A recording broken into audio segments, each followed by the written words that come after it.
Live on TVS was your number one political talk show in Ghana, Gumbe show.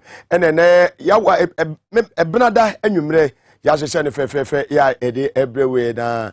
And then ebnada in 20th of December 2022 in Abia ene na yawa da wan teme ka dia na chese afi mu no na chese Gumbe show no ye de ni nyina eba wiye ene enyumre yi. Na yame aduma 2023 you want to share Biblia, yeah, the Eba Air TV. So, Samson on Power FM and Radio S was an 3.1. You want to share Biblia, yeah, Jumet.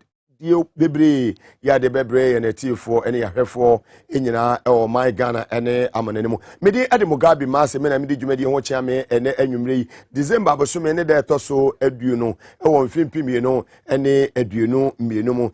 Gumbe show and yet everywhere. Ebiana and a YouTube, a TV SYZ Ghana, Sanso and on YouTube so a TV SYZ Ghana. And they and some eba say National Cathedral some no eco PMO Emma and trade and a year sports committee. Ya woman say be fee omoko asetna na ahon budget ni nyina no budgetary allocation no 80 million Ghana cities ya omo de share tourism ministry aso and they are make say ya de say omo akwakoto ho aba ama aye 1110 ya minority dom kuma ye omo amra se bejefi no omo edi enkunim the 80 million US dollars ya no de share national cathedral mo no and to me ehun sem nyina no obete ewo de koso amra se bejefi no ye be ni nyina edi ama en anwumre nsembay na honorable ama Kofi Bua, Member of Parliament for Eziama Lambele in the Western region of the Republic of Ghana, or the Etu Ega, when you know Sema and Yumre,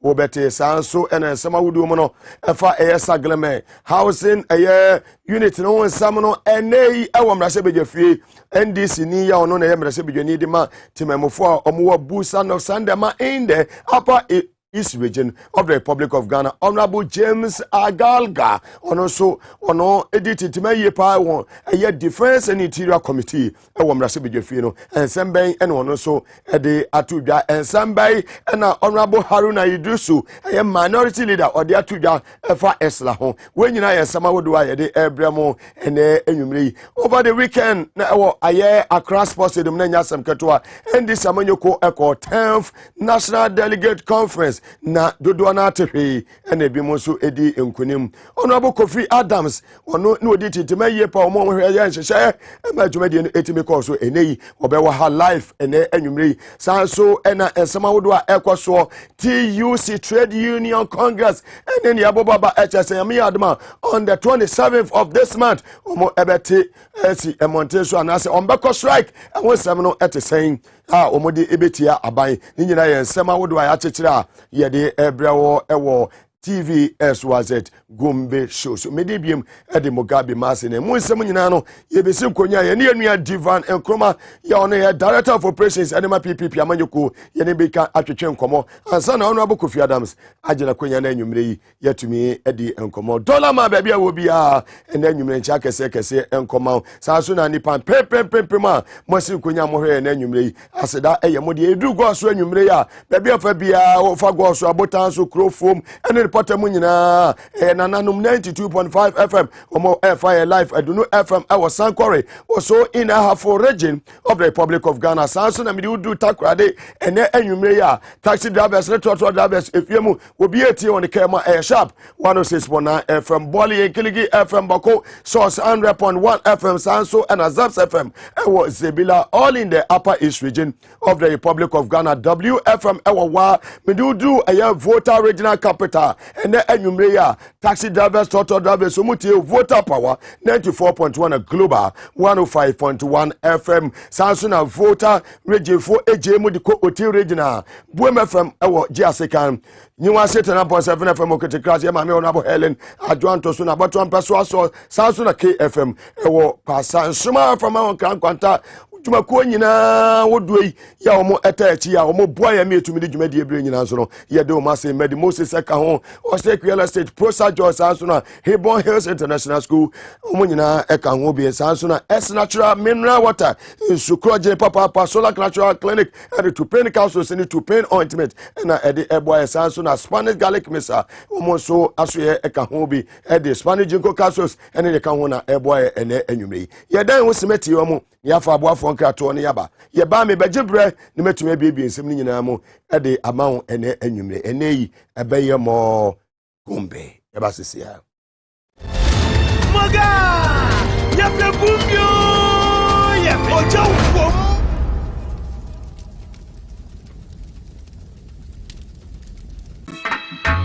don't worry about a thing. Hey, eja be there. So now you are in koi. Ayibia. We are watch Jerusalem. Wow. Blana me mo we why. Eja be there.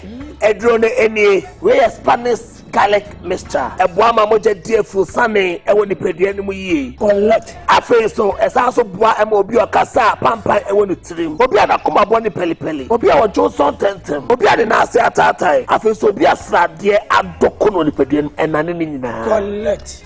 Eja, we ensusuye Spanish garlic capsules, a supporting immune system. That's all. Shenenso, Edrey, Enyama oba wa fair fru. The Oma Accra no for. Accra onya infie dumienu, entimi fair Edrey. Fre 0266 114111. FD ahwehwe saa igwadi nkra to yi mu age atomu se. Maga! Ya pebumbio! Ya ojo wom! Ojo wom!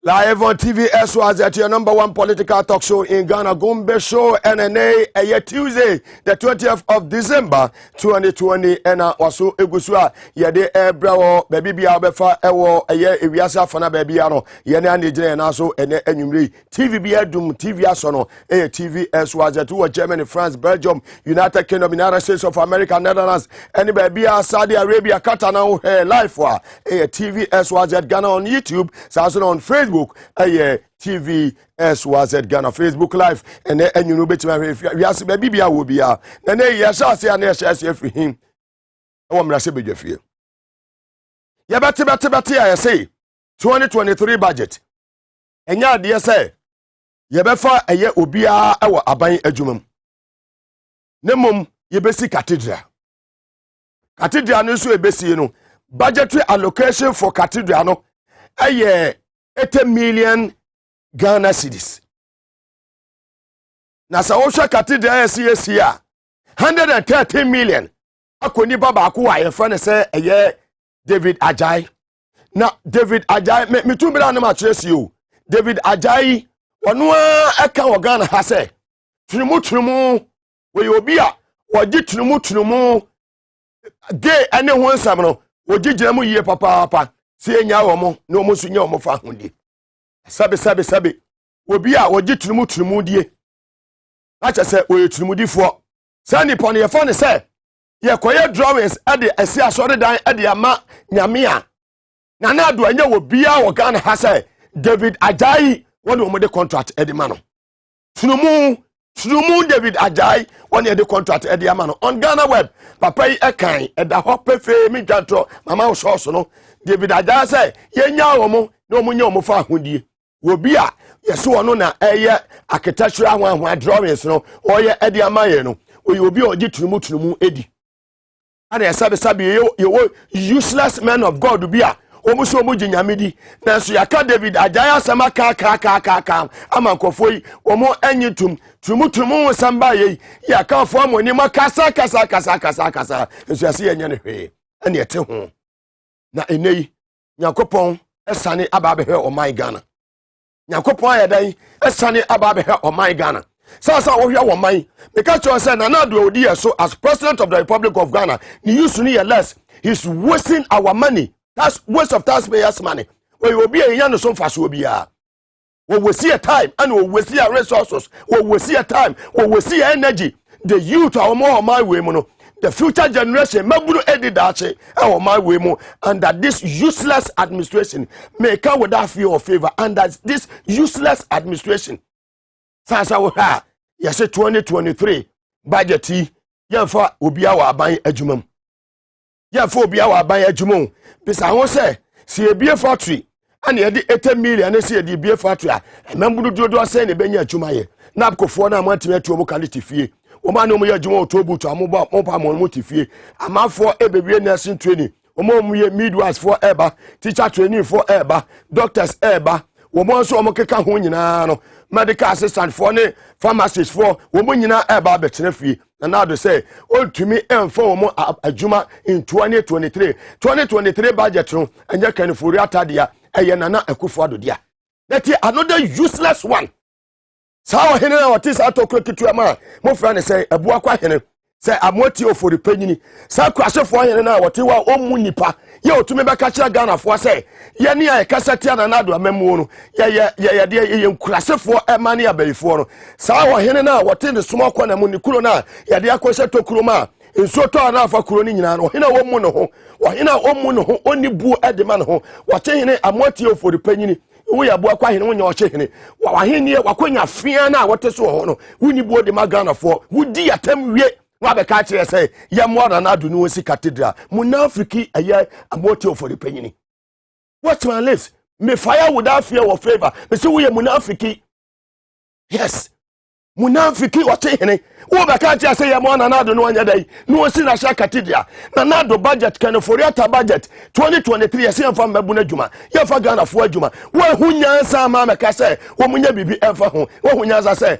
cathedral 113 million Ghana cedis na ye de matrumu fo no aya afa architecture ko aye sesi akobisa say uduru aya ba bia esi na sha cathedral da die na akoso ewo ho die ben na akoso ewo ho sika sai and ye kwa akowuram useless ones muna munim sika die enei parliament akwa setena na trade and sports committee no omo adana kwasa tourism budget mu no omo edi ho djuma honorable Kofi Boade ne team ya omo wasa committee no so sorry gina se ebeto so aba omo to aba no ye na nyame asese ye wo hang parliament 1110 ya minority for nya 11 ema majority for no enya 10 tini sa 8 million budget allocation for that useless na sa ko na say asori da enye na yakopon waka kire so pa na na do asori da na na do du kwasi da okwa asori wo he asori ben na din wom e wo Ghana ha all that be that papa no waka sa asamfun we e wo Ghana ha na asori ben na ni din wom e wo Ghana ha eno na abu abo wo no eno na abu abo wo no na na tunumu I mean abu abo na odware wo wiem na aya sewa broni na ana Nasha Cathedral, a boabo to the sono. When you watch him in a boabo. Movies are Ghana for Jimmy. Ghanaians are discerning, and you can't take the good people of this country, the masses, said the Okasi and your citizens, men just spectators, so you will be, you have fire without fear or fever. And they, you cross from the Sabi, you know, 1110, and this said, 8 billion budgetary allocation, that useless, Bongarat. Bebia enye ejuma in 2023 budget. Honorable Kofi Boade, member of parliament for Ziama Elembele in the western region of the Republic of Ghana, more fire.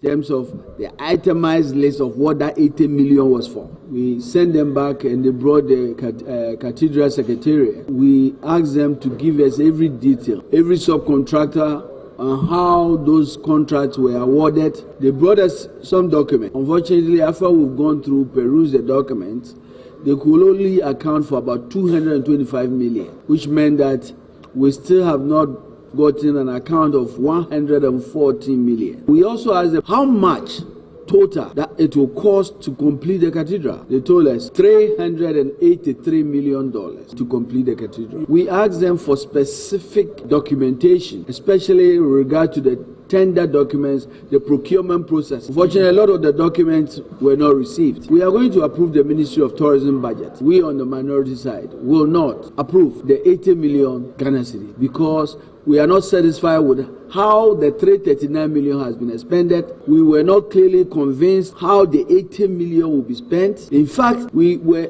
not clearly even convinced when we brought the Ministry of Finance. They couldn't justify how they used contingency vote, not one, not two, more than 3 times to basically spend 339 million because of the ministry's inability to convince us on their past expenditure, because the secretariat could not explain, because the minister says we gave the money to the secretariat. The secretariat documents are here and it's a 225 million is what has been accounted for. The Ministry of Tourism, which is asking for 80 million, has not satisfied this committee on how they...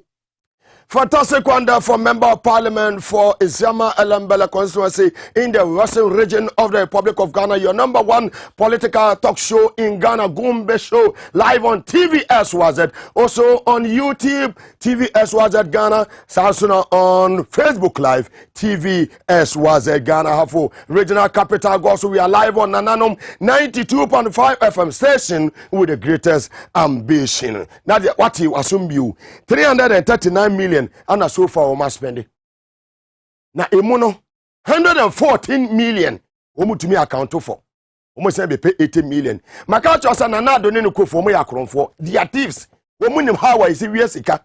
114 million must to me account for. See the two way, the do two way. Who do what baby and say na cathedral. Ya den chance na age ho a roofing sheet and age ho nyina kwa kwesi ho hwe.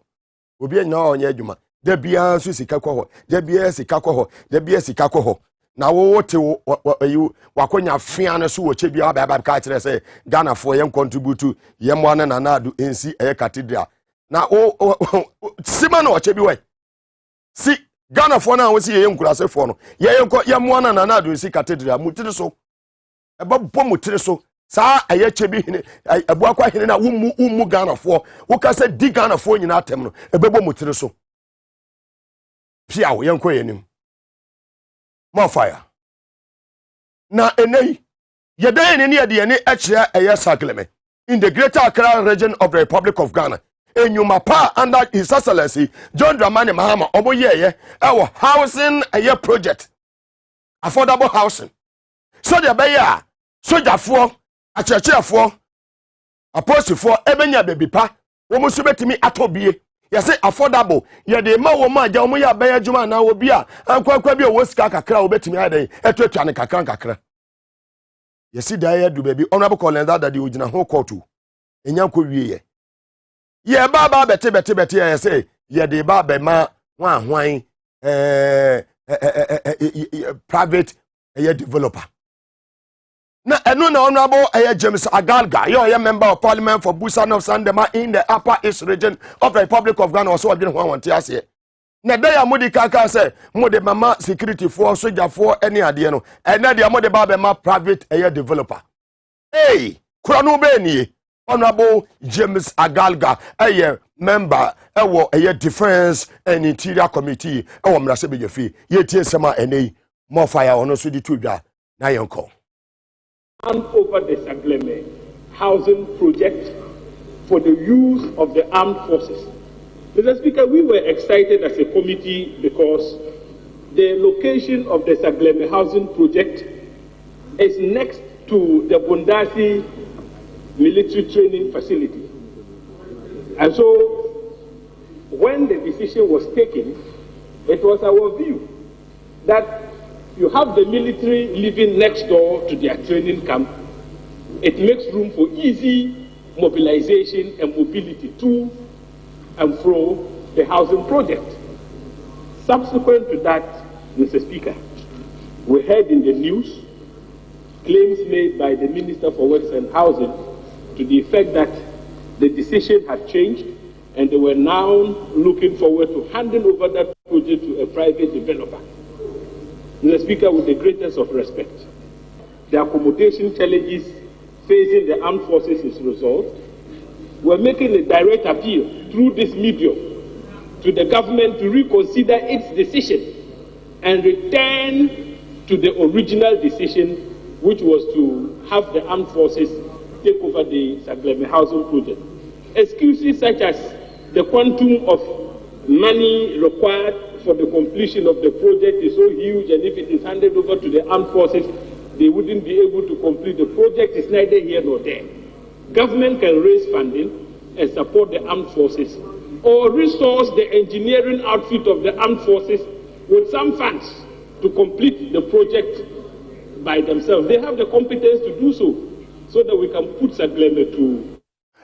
Honorable James Agalga, Member of Parliament for Busa North Sandama in the Upper East Region of the Republic of Ghana, is also a member on the Defense and Interior Committee in Parliament. Ono so dey awade atu ebia eno say asrafo no wo mu wonim de bebre ya ye Sagleme eya house project no emma wo ma ba bia ya duro no wo mu betimi ye mo mu sika wo mu betimi awie ne mom enye se chema me nche ye bechicha ma busuafo a ye kase ye de be ma private developer. Live on TVS was it your number one political talk show in Ghana, Gumbe show with your man Mugabe Maase aka Atankolega Biga. You move on after ye minority leader in Parliament Honorable Haruna Idrisu ono so ne sama wode atudwa on energy sector efa esla ho ene sensema wodo ya ebobo bayi sa eye kwakoboro ene ho ahwan ensensem eno na Honorable Haruna Idrisu say ono so ewo bibi ka minority leader yeti ono so nsema wode atudwa. I hope that someday this government appreciates the NDC and the past. In paragraph 11, ESLA, when you said it was nuisance tax, it is now your savior. You are now saying that 564 million of ESLA, when John Dramani Mahama introduced it, you were loud mouth. That it was nuisance tax, and that when you come, you do away with it. You have borrowed with it as your collateral and your security. And therefore, sometimes when we do our politics, you must appreciate worthy things. That today, ESLA, you have not just borrowed against it, you borrowed against it even into 2035 by the Honorable Minister for Finance, Ken Ofori-Atta, ESLA. And then when they say, when you bring unpopular taxes and they fight you, then you say, oh, minority is fighting you. When you were doing away with taxes in 2017 and calling them nuisance taxes, was it not within your power? So it is also within our power to tell you that when you bring unpopular initiatives, we shouldn't do it. But Mr. Speaker, again, on the ESLA and Dachi bonds, we need further information and clarification on them. I mean, ESLA, they say they are borrowed into 2035. To do what? We should know. What? You've collateralized it. To pay who? We need to know. It should not just be left to the Ministry of Finance and his pleasure that they decide that you have 564 million. Fantastic one there from the minority leader in Parliament, Honorable Haruna Idrisu, live on TV as was at your number one political talk show in Ghana, Gumbe show, and also Egusu Awuti. And a Honorable Speaker, also a Kasai, right? Honorable Aban Bagwin, also a Pijani Mono was now a first security agencies no also on budget no abino akati down their budget. And some Speaker of Parliament Kingsford Aban Babin on also editor in him. Minister for Defense, the safety and security of the individual, the community, and the country cannot be toyed with. My checks from the Ministry and the Control and Accountant General clearly indicated to me that the security agencies are one of the priority areas of government. But this is not what is reflected in the performance of 2022. Approximately 81% of the budget on goods and services have not been released to the Ministry of Defense. In this current situation, how do we expect them to operate? It is not for this House to continue to be appealing to the Ministry to release. 2022 is past and gone. In 2023, this is clear notice to the Ministry. We don't want this to be repeated again. But shockingly, after increasing the budget on compensation, the others have been reduced for 2023. So you are employing people and you're not going to give them the tools to work with. Look at the budget for 2023. It has been reduced both for goods and services and what? CAPEX.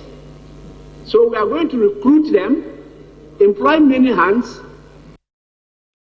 Live on TV as was that was Speaker of Parliament, Honorable Right Honorable Kingsford Aban Barbin, one of Motene Kano, and Enumre Yede, Monolo segment, ABC Asans, and a Penifomino, and no more Ebetu Chunkomo, 1-on-1 with David Divine and Chroma, PPP on Director of Operations and Son Honorable Kofi Adams, Member of Parliament for Buemu constituency in the Oti region of the Republic of Ghana, on also Ebejina Agua, TNA a Divine we are Honorable Kofi Adams and so Ebejino Agua. Divine and Kruma were leading member at the PPP Pakwesi Indu Munamayukono, which Nana so ye papa, just say Waboy Juma, Una, which Nana so a Bememu, Yadan was met your money about Yaba, Yeni Divine Kruma, like you can come on, and Sana. Any Honorable Kofi Adams and so at the Gumbe show no diaka at us.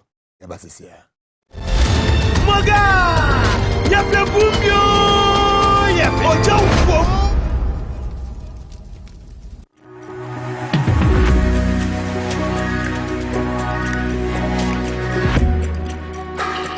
Best Wine is your one-stop wholesale and retail outlet for all your original favorite brands of wine, liquor, champagne, at unbeatable prices. You can get discounts of up to 15% off. We provide customized solutions for your events with our event planning and catering services. Buy your well-stocked hampers from us at great prices. Best Wine is also a major distributor of ex-natural mineral water. Locate us at number 34 Ni Norte Nyanchi Street, Jowulu, or call 050-761-3900 for delivery or for more inquiries. Best Wine, caliber of wine and liquor at its best.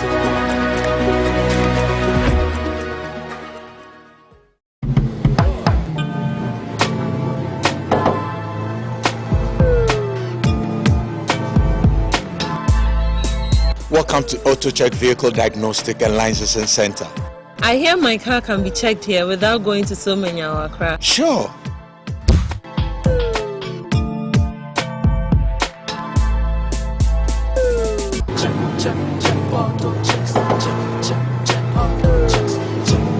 Emission, check. Alignment, check.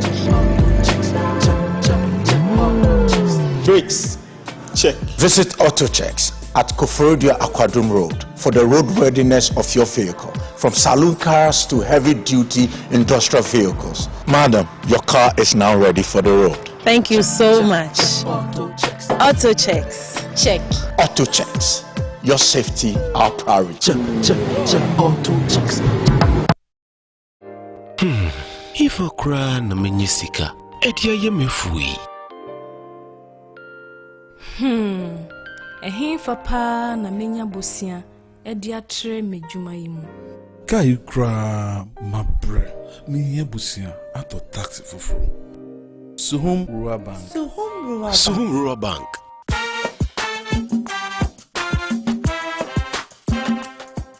Yamamwa kwa baba Suhum Rural Bank. Ye won hyehyɛ ahodoɔ bi te sɛ dwadifo abosia, ekoko abosia, susu account, and it does all savings account. Me bada chain savings account and then the keka ho. Suhum Rural Bank was 034229186. Now one so what to me aka say. Suhum Rural Bank ama ene mayeka una. Suhum Rural Bank enti me pa minie. Suhum Rural Bank, growing our heritage.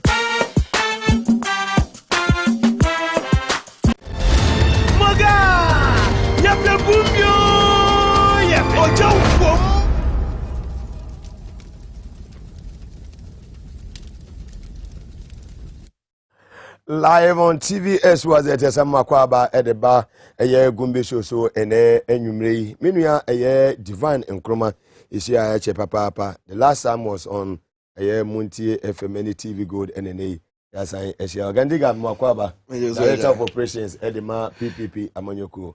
Ibiaboko there. Dr. Park is in the one to say, oh, Director of Operations. Near Koso Kama.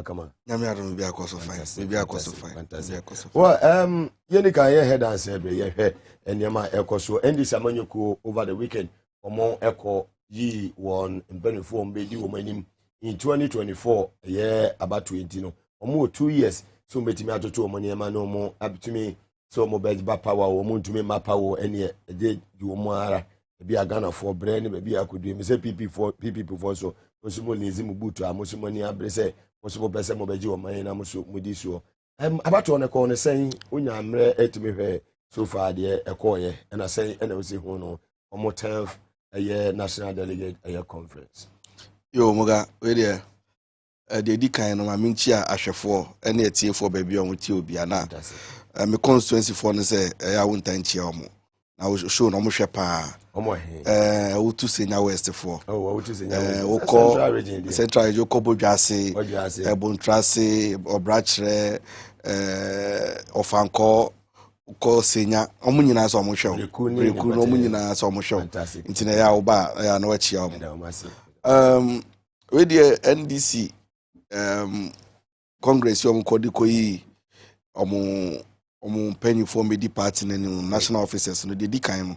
Me congratulate all the winners.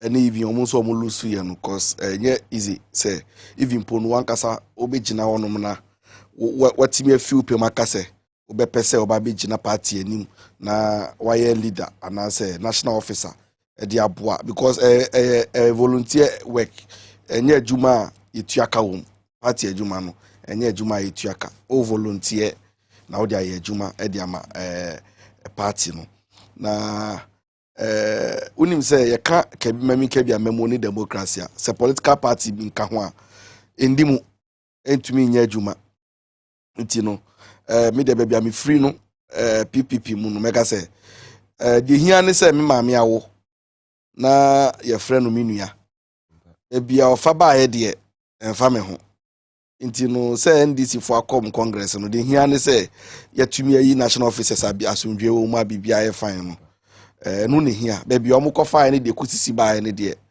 moga ho asem de nhye de hia me bebre sa na me de bia no eba internal party elections and election of leaders for various political parties, and the reason why I'm so much concerned about it is because of our history and where we have come from as a people. Okay. Because so we bet me at now baby no catch so be a party A and a party B kwa Congress and confirm be your mabano and found one upo as soon as so be affected some PPP ni near me see NDC for some family home based on even the electoral results the past electoral results we should tell you say NDC can come to power, and based on electoral results we should tell you also that MPP can also win power. But whatever it is, this political party, someone made your money, you should be concerned. And then you're concerned in now see where you went. That's how we wumpo. I remember phone na ekoso na nasa remember born na yin na enitu ya no. So o party no, o nka party no. So penny pano, so penny pano. Say and na ye to petrol mi, ye nkonkoto a ye de party card koto. And now you see my di mean this a political party. And I dey here. Until whatever it is, then you show interest. Until no NDC for no Congress in the well. All I can say is congratulations to all the winners. Fantastic. Oh, congratulations to all the winners. And one abeka afa here and sama bobo eba ewo Mercedes Fee MC hu ne so honorable Kofi Amaboa, member of parliament for Zema Lembele in the western region of the Republic of Ghana. Trade any sports committee, abatu any moto ewo committee level ya eko 1110. Yes, Abri 80 million budgetary allocation eko ediama national cathedral no akwakoto insuom. Sema omoka so far 339 million na omo asay no yeah emo 339 no yehu be de baby a project no akwakodo and omo to me account for a year 114 million a year Ghana cedis and omo say 80 million a year Ghana cedis divine so 2023 budget no yesi emfa aban adwuma ni bia Muga, when him says, "Some way or the other way." I reward pan akami. Oh, some about this cathedral. Anytime cathedral assemble babyano. Na I to say I didn't see you and I go at the Gumiso. Because sabi me a Christoni. Nti mean to me nka say ebia bibia ye say anyamedi edaso meka say enya de papa. But uhwe sa cathedral we ankasa no from kwaya inception kwaya fa so a ye say ebesi ni nyina no a utimu say ye di kontompo ene anodada architect no 130 million akono ye di fa so a in the first place no ye di started say the besi sa cathedral we okay say Muga time we ban we be chance a you started say you raising questions about the source of funding in the account. Okay say omo ba be ka kire say enye taxpayers money na president nankasa na why na adwin say obe engage corporate societies, corporate organizations, any individuals omo ebe rewrom bawremu na omo de ababeye sa cathedral sa pepepe na ye da sorry one day na president amma sikabotene so bebre sei enam no ka sei yentumi nkyire sika na de potia ye de aya ye sei ye de kwakosi cathedral na Muga asem we ne ka kirewa enya de say oyam show eya de say oyam etumi show because hwe ye religious bodies ni organizations na most of the schools are organized say hospitals akese any most of the big agencies say provide social services to this nation. Sorry na ye. They did it at their individual levels. So engage and so man can say omo bejiji obi asika omo tumi account for. Na sa cathedral ya na nekufado ede ne sa kwakobo mu yin. Me de me kan say Nyankopon ampala din no mu de ye dia eni on kasa na nkrofo mu di ni din edi bodwiri mu edi ye katahyehe ne proye ne krono kankan no obetumi ni omadi amayen because we to me minji ni se sa nyame we ya na nakufo ado aban mu mpanyifo emu di ni din edi ato cathedral isu Buga ende ko no ma what is a galancy site ya two form a bibi potin bi ani wono ma there is nothing tangible at the site obetumi aka say cathedral no po apagya ni mu anaso ama niti so o hye form say enyi ni timpo ye and trumu na ye architect no David Ajay so no you be also no support trumu ye mo ye well unim ade e ma ne ye ya ne say me no ka say judgment debt eda ho no mo a many of this big buildings are moving around the area no and am no ka say omo compensate nkrofo ne ye omo for measures engu akwamu ya nkrofo no be relocate omo no me proper facility omo be them ni nyina me no ka say aban ebu na ni aguso na dia emi yapa was a cathedral hu say Buga unim say the first time aban edi ne sika support sorry dansie Kwame Nkrumah time 1962 7 September na Friday sika aban de koshe mu no na 34,500 pounds na aban ye na adwen se the beboa 1962 na unim botaya na ejina so Kwame Nkrumah ye se the boa press before presby o the boa press before de omamasi o ma sorry dan ene o library no sa botaye no enya dwurim die we bi enya krono die we bi sa time no Kwame Nkrumah hye o ne say wo post office ase na sa time ho na press bi asore kese no na ewo Accra Central fantastic entina Kwame Nkrumah ehia place no for post office any judiciary ni nyamaniama so obubu ho no odimolish o ma asore no na obeye sa big infrastructure in Yamana no for the state. Into the state needed to compensate them for that exercise to relocate them new no.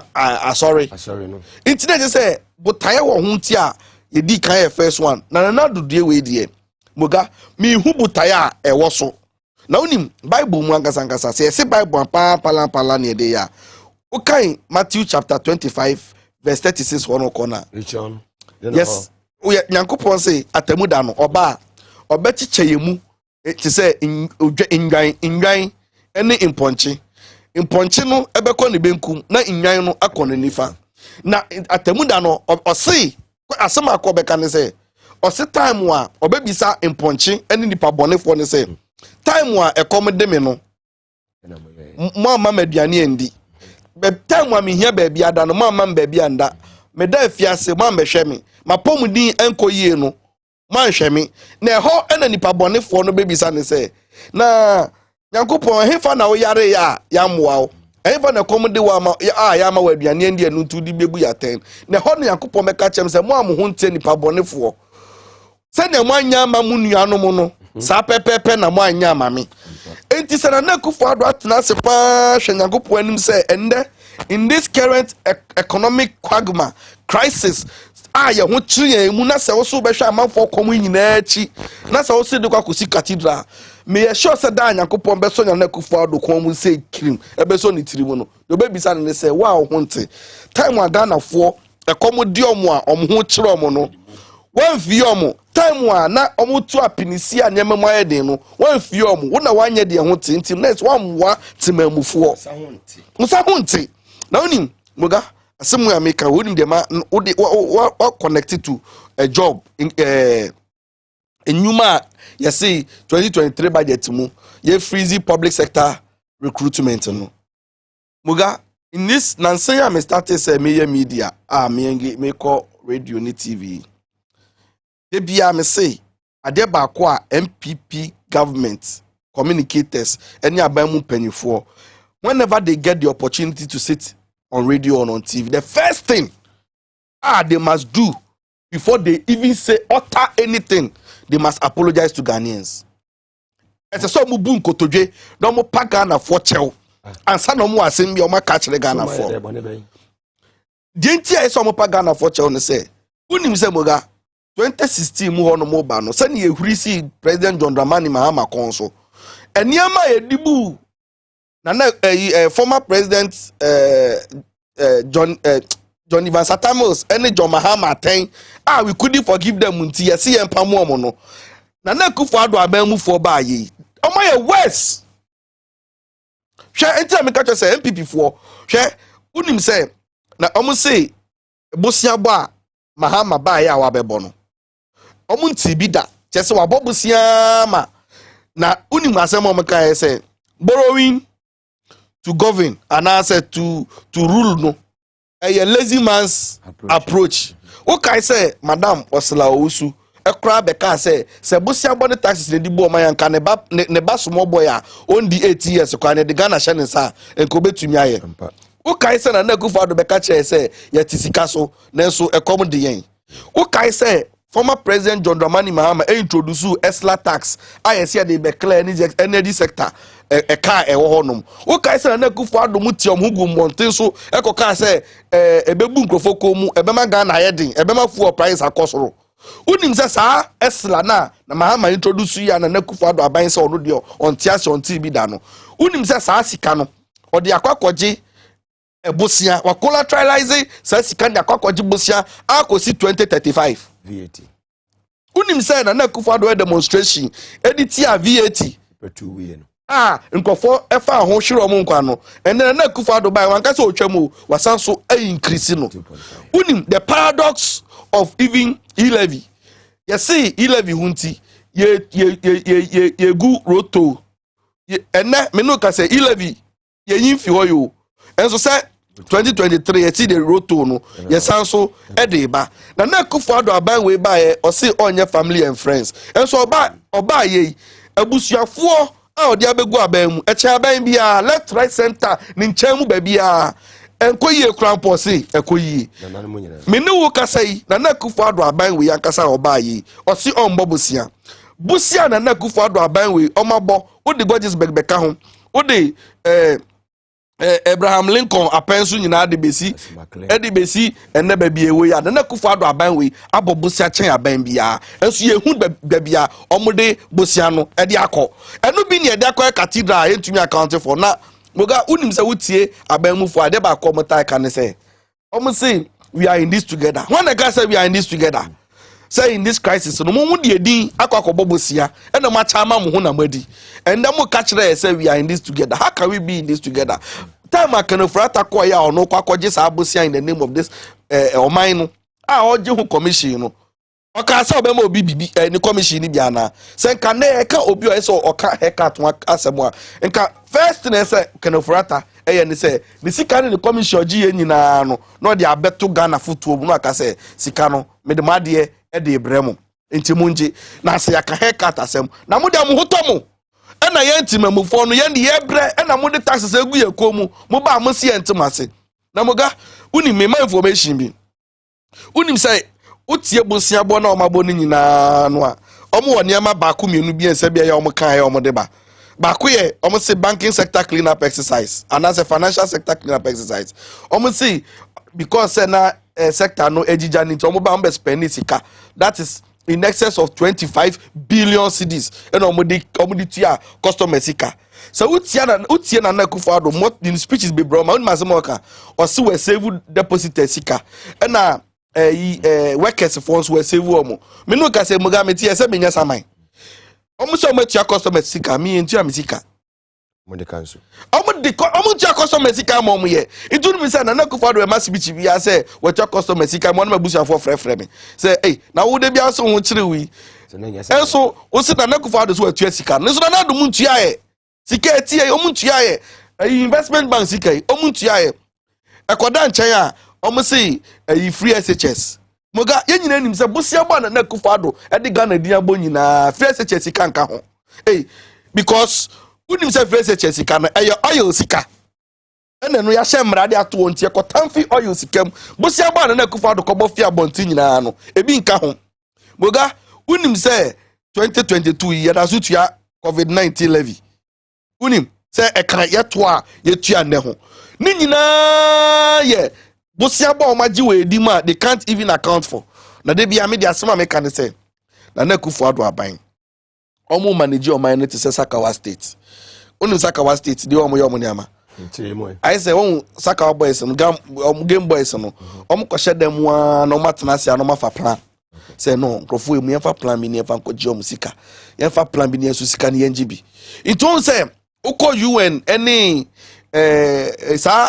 foreign agencies akese no a omo wo fund bi ni grant bi omo de mama amanfo ni aman ni se bibi enko yi a itu be ka COVID-19 mre no a COVID-19 me baby amiti so obi bisa me obi ka me say COVID-19 ba Ghana me I don't believe say COVID-19 ba because in crofo no mo tena dem wa no mo fa plan no mo say no iska bi wo echichema omo pandemic na hit omo esi enya bi ni echedi nti hono mo a no mo say lockdown no mo start so mo yedede corona o covid o nti betie na Akufo-Addo a upese wo hu pa say na he was being hypocritical and unrealistic ube hu say oba no obeye fellow Ghanaians na obeka say Ghana fo munye say yo na oka fellow Ghanaians wi the next moment no be kono na oye yie the next moment no be kono no say ye voters registration the next moment no say ye national identification meanwhile no that time no say yale neku mpanyifo any nkofo more underlying health conditions what say joy ye mu nyina omo de koye so you ask yourself say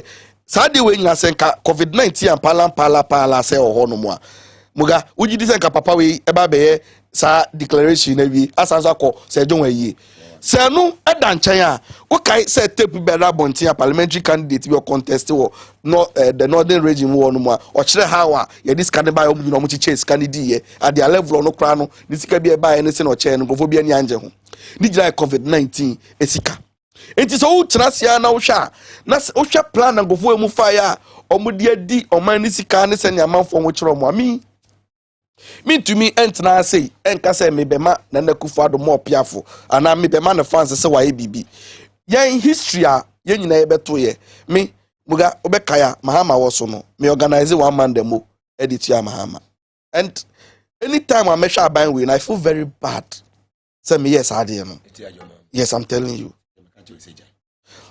no at the time my conviction honestly ne say I felt so bad. Say President John Dramani Mahama had mismanaged the country. I felt say no. Doom so listen and America not affecting businesses. But you see where there is nothing, bad is better. But nothing we and Akufo nothing. They said there's nothing to represent. It's another nothing way there. No, it is better saying kebefa bad than this.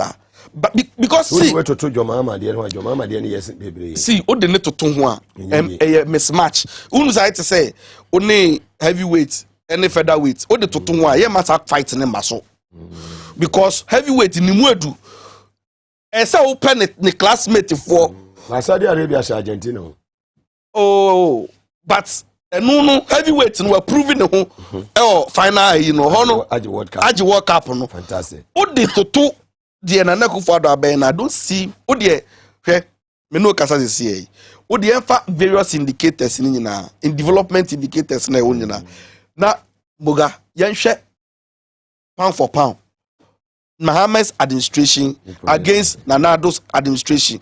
Ni yenhwe ba bia obetumi aka se ade we nko ade na Akufo-Addo abiti Mahama ade opa start bobo bi na menchede there is no sector.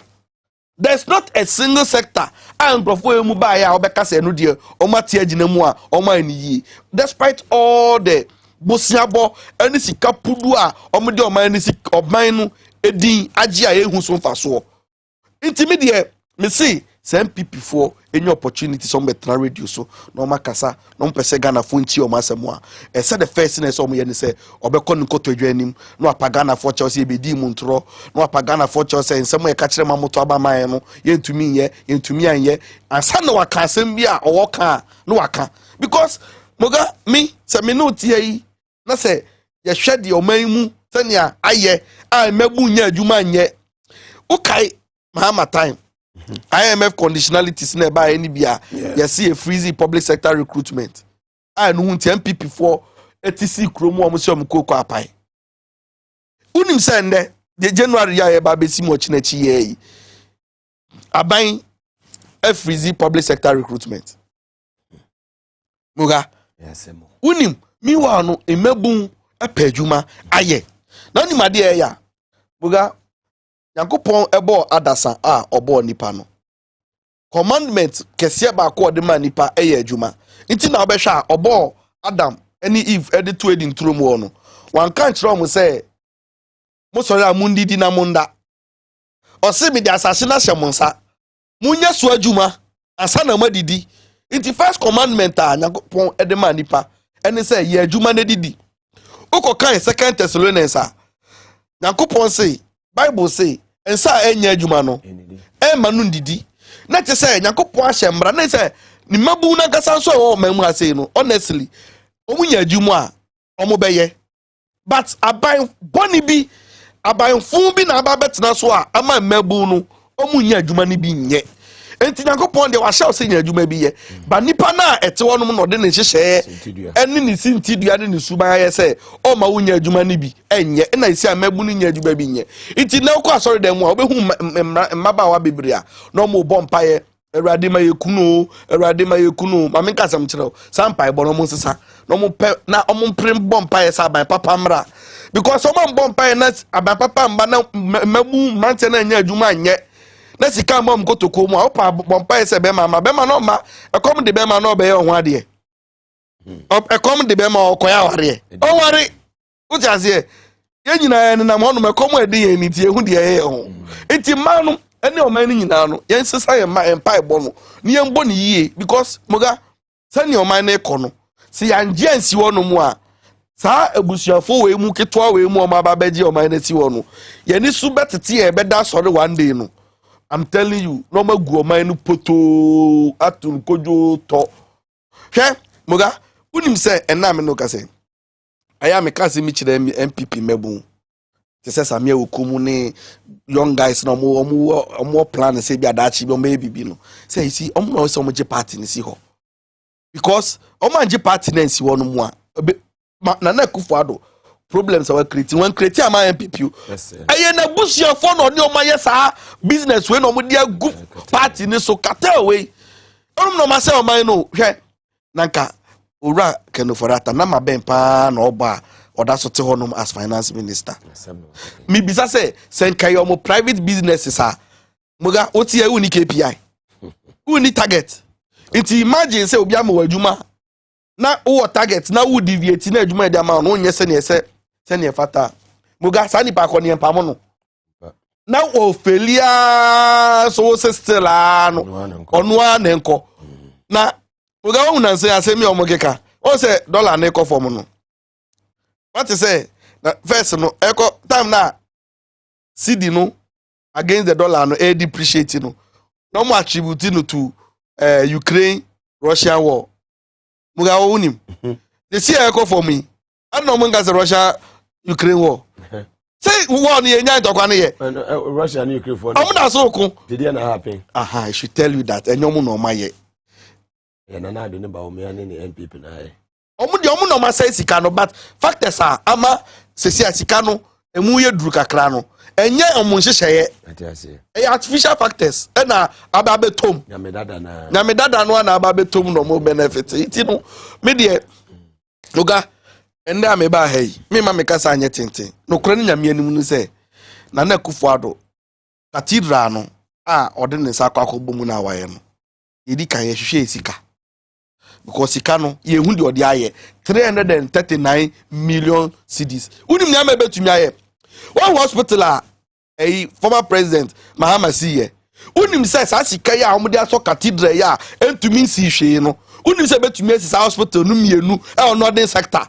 ama nkrofo ajai jiba aban we hu nyansa say nkrofo apomde hu hia nkrofo pa adwuma ama ode akokotete ateche ukọ no ma cathedral sika nya ateche ne de atete enegu site ho no en fancy hwe na ye see aban we man fans me there it's long overdue omat na hono we see a time this is the time Ghana for ye nyina necessary ye me ni da hono esese ye sorry waka because lies na omo de buy no se see ano omo to daddy lies na omo de buy omo be da yen omo ka kire zo ye mbobosia omo bobosia omo me ka kire say na family and friends omo nyebi ye nyina ni tua say family and friends omo ye che obi a ye nyina ni so omo increase taxes okay na mahama time na ye bonus so bo twe no form say o increase taxes aban we buy what taxes mu chen aban bia no aban we any chances saying in 2024 aban ye tia kwanya hwe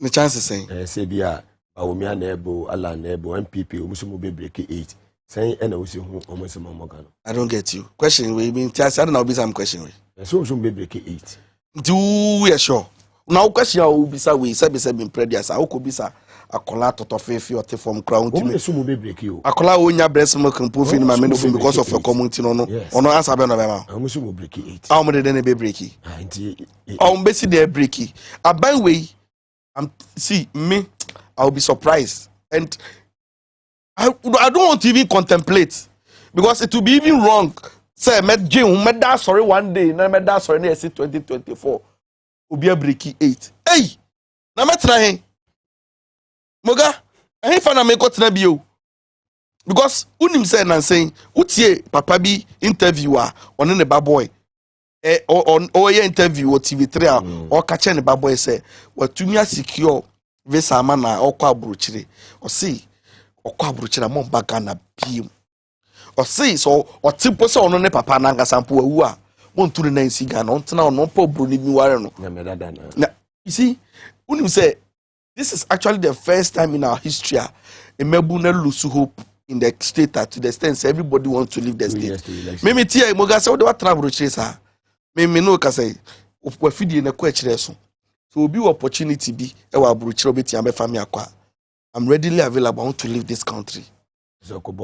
Me pese because me hwe nkoso ma me wa ha. Na nyame nko a there are so many young people are on my brother no has been rendered useless and nothing is happening. Mean that oh say na moga oni mi ana me mu nyedu say. Unu eja me mo edu.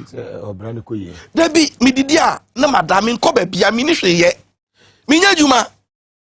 Minya hwe since 2019 bangi ana oye mo adwuma nyina ya ba begunu ye gunu so amesika emi ankasa me personal savings na e wo honom ne so no aban na fasika no a ontu ama me enyame nko a there are so many of our time me family e depend na moga metifie mitumi ponto light impo mitumi ntobi ntube ba no me shed corner baby wo dan mu e na maso one bulb say because eminya koso condition a mitumi ebedum nti de bia me hyehye no mu na mewu nti me de mo ga mesere o platform ya so mesere obi o hwe me bia mesere se wa ene wo hwe me din di divine nkroma se ne o man yi agigya anema mu ayeden no me de so obi wa manone na opportunity oba be fa me akọ obeti be connection ama me na mafi o mamu hase ya onhwe no mo ame because me pese me fi ase alhamdulillah na me so me kope bibi nye because Ghana asisi am no kasa die hwe nkoso mame because boga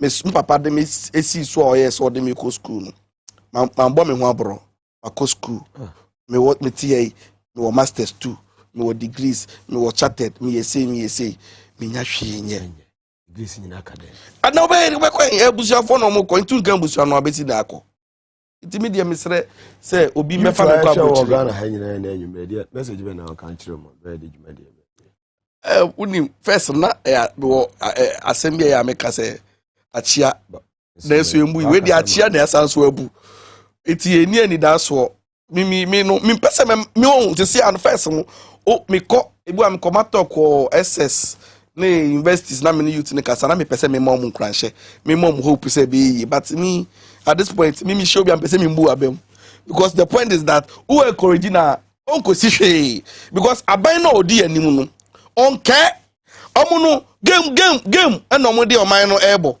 nti obe realize ya muga on say president no okoka say African leaders omunjai e cheopane so almost stress ade meanwhile no onam kromo pacho no ni made ba ko yomo ye say your grant I dey for security ni amanyama omo wo apama create panic say terrorists ebe invade Ghana no makoji sika okoya na oka say ayi African countries enjoy a cheopane ayi no akugina no pa US government chel say mercenaries Russian mercenaries for ababegu efense Burkina intino osro mo say e so ma lie say asem no kan ya no because Burkina for net Burkina mo hu mercenaries bia oye enso na kufa de Burkina for say Burkina for gu say the covid je so na the covid kwa je no sa trick ni bia no moye nti bi de se si aka chense me ma bambu bi se o de na me kan kire bambu ami ni hwia be ka kire wakasa tonfo wa wo hwe de o man ni mu confess no na ye onkrofo enya bia emo bi di enya bi na mo bi bia di na wakasa o to no bi nya bi no ma di nti na isi an boys no unzo kitanifo wa enye so ye call ana so o hwe Facebook o check the bet obi a twa bet because ejimo nya bi nya bet ana ba ye obehwe obewusa cameraman jina wonu no hwe na yi ne bet obekona say me so obi a ni bibia bet obekona say obi jina traffic because ti adwuma na omo ye ne nya ho sika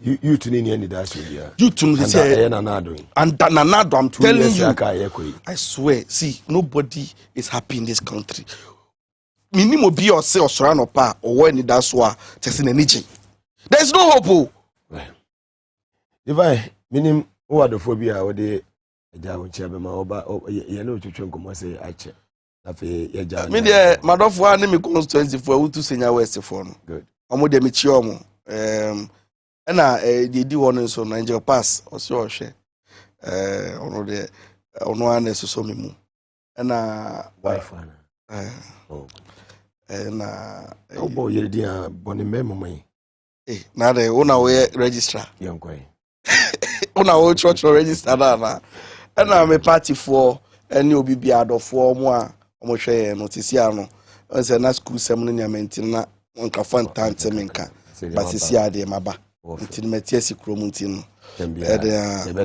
ebete wonka mbati si ade mbati menka mo mbabi a mbati menka nyame aso je nka ho so ene Gumbe show so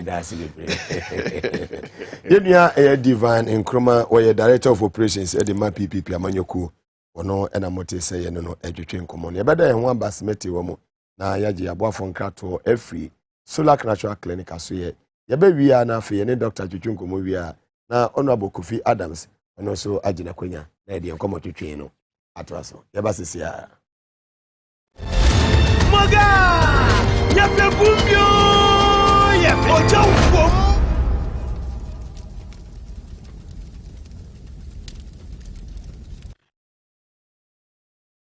Yo made us be me chat for her phone na ebiem. No kwasam say ene ye hwe cause of sexual weakness. Amen. deɛ na bɛma bɛma onyini anaasɛ mɛma ɛbɛma yɛ ne yiri nkita ho no yɛ mmerɛ ɛwɔ mpɛ mu ɛdeɛ kɔ ɛyɛ ade bi na ba anaasɛ eduaba anaasɛ deɛ course ma akoma kɔ saa mmiɛnsa one course ɛyɛ deɛ monica says got to do with age ɛne nyini nenam sɛ mefa mɛma ɔmo yɛ youth na me compare ɔmo age to ɔmo wɔ 765 a wɔn a ɔmo wɔ mpɛni ɔmo anim no ɛbɛyɛ ɛyɛ mmerɛ ɛwɔ mpɛm compared to youth no scientifically deɛ nti ɛte saa ne sɛ yɛnhwɛ erection ne yɛnti ase yie Nyankopɔn say Adam who if one can nsa count remember there by sight a man there by touch it remember them taka say mama dem say efu so wonu ne nka hwe wo bie ne ma so me hu ne ma ye ne hu bi ade ye ne bie meka ani mu bɔ fruit no ana back malakas no ana repusi fet no ana zigman e na nko komunisi apa ya say Adam Eve says hey Eve tell let me see hey Eve wo dey me dey hard no dey soft aha ne ani bossa de man see apa na information asane kwa adwenem na adwen so wule adwen na hu was ene menya tom aha if e dey about ene rade say even kwa be kɔ de mene be kɔ prekope na information kwa adwen fi si na adwen so wule information amwa komasa akomi ohun ade be me hu say ai emoja na was na fe nipadua mu no mabi nkɔ genital veins no se be genital veins na enti na we be ma no mo na moja e fe mo no na ehon so ntia no mo na moja pressure wo soro e fa genital veins no the better and the stronger the erection sada me mode of action is it here. Now, after yembra causes now. Yenyini a on se car adwuma change oil. Sajeni tabens more na ye dey bo adwuma che no. E san se wear and tear kan nipa ho ntine. Meka wear and tear won se more na wodi ntine bo adwuma wetam na ehi. On se car crab zo ba na hye ho no. Ubon se wetam na ehi. E san se de be ye bo adwuma 10 years 15 years kono na entine wear and tear koso na ehi no. E na wo nyini so ubon se wear and tear no reta wear and tear no kono. E koso che so much say woman reproduce no repetitive. Ye nyini a so much is mechanism but fa so reproduce water tissues. They ba say e sa ye nyini na sa mechanism be weak to bon say wo nyini no na rate adene wear and tear koso acquire higher than rate regeneration na say enti reproduce no e ba sa na enti thickness na acquire lesser on say so fa sebe over 3 inches pipe any 1 inch pipe thickness in your pen e moja na say enso pressure was 3 inches with my holding 1 inch be pipe ye nyina sanse entina hin na entina hin na thickness reduce no ti moja ne self genital veins was hey hold on what do you mean was it Mr. Kwabota a san thickness reduce no entina me pressure no wode do and sha na pai am na buahe now more designs for the autocata system ka ho adi be cause sudden death certain shock no e yes autocata na a cut blood supply say be ni pan en collapse e te ba say bonse da unya 60 years no and 65 no e moja ne sane fanse unya erection na do afon oh na ada na sa ada na wo so na ka force da bi mintimi no sa count ko enti na say be yenyini a sexual we compare to youth no e te sa no.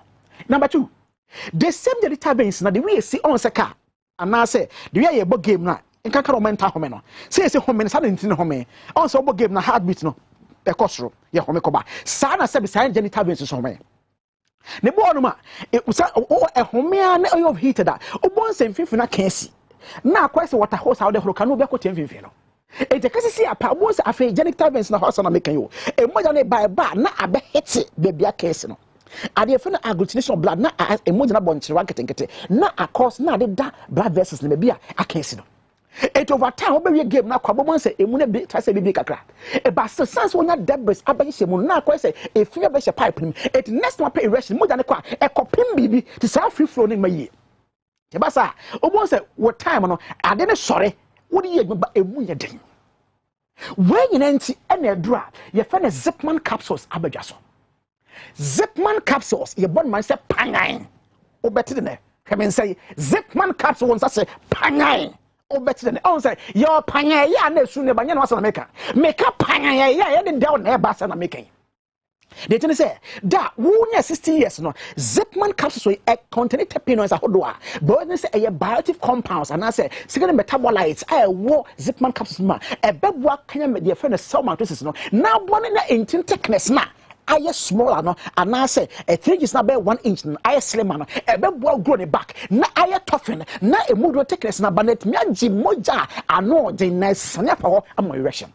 it na Zipman capsules yes who use Zipman na e be ma better performance panya e bo to there with time e be so correct side effect no jama afi Zipman capsules e sa contain washer What's any phytosterols a war Zipman capsules no? Dear Ban say, a Phoebe aquashe veins nim, ama o coping baby, unya free flow, a bad boy you say, fin, I wash every hole, ama panyan, a call, ama sebi mommy at today. Ebio, Zipman capsules yes, I contain strengthener. Strengthener and the say, on say, I didn't say a moya and was a moya trontromo, on say, I say police abana, and yes, in timber home. A brand table of your last man is a fan capsules. Oh, doctor, me call my mother, sorry, doctor, Mr. Yadia, I'll say, ain't no name, Mark 9. The attendant say, strengthen and was it man capsules. It must have been in a sort of me son, latter 2 near said and be a bacama. I'm a panyanoka, mommy at the Zipman capsules was a panyan, or better than Ebio. Number 3. Yaba course him. I did back once to a man, sebi, ye won pemu pa. Ebio genital infections. I didn't make genital infections. No question say Bema 1 year to be a Nesia bacterial infection. And I say no Canada infection make white and agono. Apart from say muya and sansa bahon and so free ba obuki kawani adin everywhere. The ten say urethra na pipe na sebe de ya ade no e ho na John sofaba. And the honor sebe ye will spam the faba. And the sebe se honor sa lactic acid meka go no nsu na se candida ho nsu why the fear be nsu fear the number no e honor so number. Problem is say it sounds the same pipe name na nsu no cause meka infection nsu no any sebe spam no cause no. The ordinary function pastor growing in sebe ba. It's a me game na se spam ba. E yes some black for na mo from mama erection mo hold on. Na spam na bin yin sebe. Nya! E my father is celebrating me science you ne ba. Etu be wona say e bra wo share game na se a wo kwa wo ba wo banana a the pedams a afeni ya share game na se afeni 1 minute kwanya mai ensure so free so ba anya Mr. Sperma or ya almighty sperm na e ba na se den se ni pedani interpreting say ensure no ene sperm se apa blood flow na move mama erection be hold on now face sebe your mo free say sperm na enya sperm na mom lactic acid ye infection ensure no e apena ye pill na basa e ma conditioner ye fe pre-penetration ejaculation. Any where different from premature ejaculation. Where there, sabi, who share game na say penja corner you be fine. This are the chance. 3 days na so da. Aden essentially pe na peke say sabi say nsuo no na banto me kwase na e wo dodge. 18 years da ebia wo de ebia wo de sabi unyi ni bia ebia youth 20 years, 25 years. And can you pass and call in AMRE? Never so sans say infection misinterpretation per applicant. What's a mass 1 2 minutes, 3 seconds Tim Kaja. What's any panis one? What they can hear solar care bar meshe. Solar care bar meshawe. No, they are class high infection, can so and sansa, pure on every hope. So, Clefros, ya Benny Pediana say, or Shiganasia, on Pekese and Shuri from you to him, but I'm interpreting say, and not misinterpreting says a baby a sperm. A brand new one. So, Kebab Mishabua, now class high infection in the free hope. And so now we are what the Zipman herbal capsules way, Panya, but in the way they come home. Who send pie infection the way that banner can youth now? Oh, yes, solar care bar miss a clay infection. Now we are the Zipman capsules, Panya, when and there's also a more banner there. So one son Zipman capsules. Yes, so baby. You will say, Mamma 50 say, Bema, iPhone water check, Golf 9 water check, Benz, or do call do holidays. Any Bema or more by acting on Pemo. The airport to me says that the Bema one euro back memo. Oh, some prepian about 95% catch say Bema, Sabi. Or talk a golf for the iPhone today. There's a holiday. Here. Nemo and for Bema watching your banakum. Nemo, dear, did Bema watching euro back more to oh man, my dear, I've missed you. How is work? At the same, me watch it, mint minda, me do we ask, dear, did Bema watching your back home, about 2 weeks ago. Pangano, make a first of 45 minutes, and yeah, panga, when I see a bad yassi. Second half, panga, Mura, near Momo Bessit. Also, Metaka said Ghana for me, and Ghana for my Ayaka. You flew on. It sounds so back how the Chinese craft say, oh, Krukawa, yet check for Swatomba, said Bessit Mom, Sans a period better. As for that, we are quite 2 minutes, 3 seconds. Timikaja, et you didn't yours, Rebecca home. Ajakuma, yours, Mr. Kumiosin. That's all this year, Timikaja, or not best. And but I went him down. As M.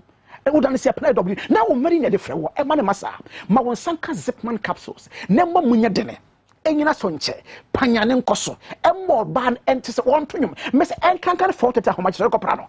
fanse pete tibnes mi bonkum ni fa ye sori abant mekwadwuma eno ye papa panya no ba na twema ya what for da oh ye mami o mi wura ye mami o da na what do you mu woman have me kokrambo kosoma no sana esete Zipman capsules was a panya o better than the sesia and chairman sorry ko basika nkosim na kwada ni your sister mesro pada sesia o say Zipman capsules panya o better than the sesia your telephone number because you be home na yini enkomo me MTN no 0245 61 60 28 0245 61 60 28 0245 61 60 28. So now you're busy at pussy airtel number na menyo so and also 0261 73 62 63 0261 73 62 63. Kai say a Zipman capsules, Zipman herbal capsules was a panya. Wo better than the Sisia. Maga! Yape Gumbio! Yape Ojo!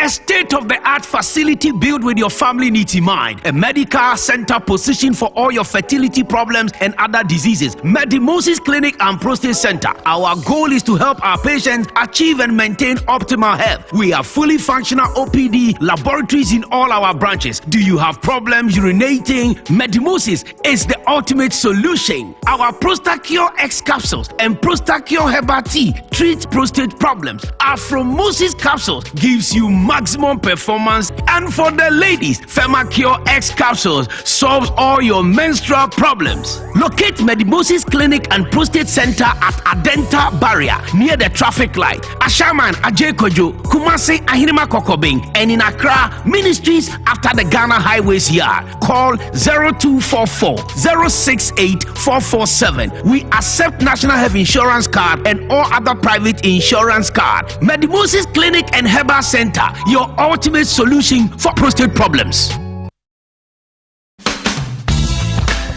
The serene environment fits into the goal of the school, which is simply to provide excellent educational foundation for your ward's development before they commence primary education. At first glance, clearly you will see why the school is called Hebron Hills International School, as the building stands tall overlooking town.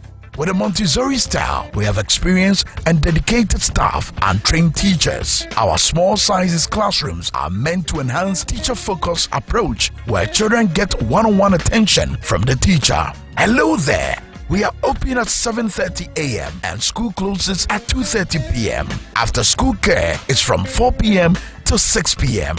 while early drop-off can be arranged at 6 a.m. Hebron Hills International School is located at Midye off the Nsawam Road. Locate us with GP postcode GW0688 GA West and GPS code 06884870. You can contact the school and make further inquiries on 050-876-2375 or call the office directly on 0302-918768. Email us at hebronhills.school@gmail.com. Hebron Hills International School. Excel and shine.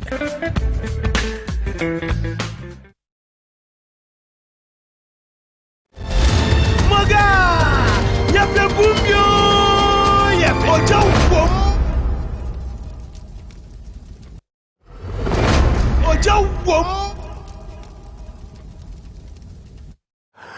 Yamma Kwaba Ediba TVS was at Gumbe show and was so Egusu Awoshe and Awuti Ewo Iwiase Afana Baby Awo Germany, France, Belgium, Italy, United States of America, and more Saudi Arabia, UAE and the Catalano.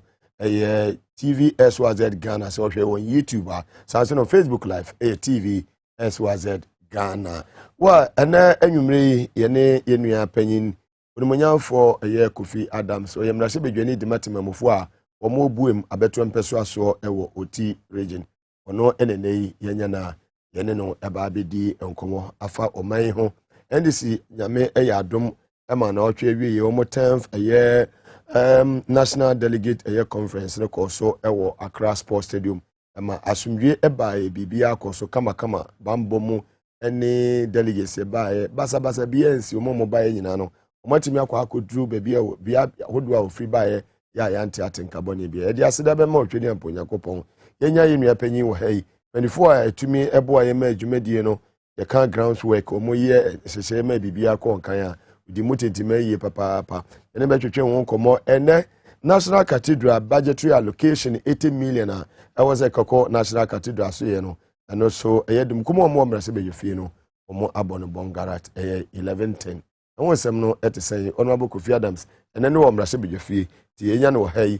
obebiebie ni ma so ache honorable mwakwaba ene enwumre disi apombo ko de am ya dom ye hu da wasensu no adwuma pa wo bo Gedam so ase ewa nyam ye SYZ anyways or TV adawro manti mi a ekoso ewa Cape Coast any Accra na no mi na ekonkrofo mu fi enti da se kese no enkomo fantastic still na etumi ba adwumadie ase obibeka say before during and after the national 10th national delegate conference the aftermath die na call ye mo sisi mo no die na mutimi tutu akwema enema ne timi ye bibia timi ye successful sir. Well odi kai ma inchia party mpenifo a omo enya gidie ewo ye mu se ebetumi aye den etu anamoy aye ejuma ma ye 10th national delegate congress no ebe kosu ye enti enye easy say yebe frɛ among a lot say bra na babeye sa ejuma no edema party no and I used to thank party penifo a omo enya gidie ewo yemu the chairman of the party, the then general secretary of the party, now chairman of the party, any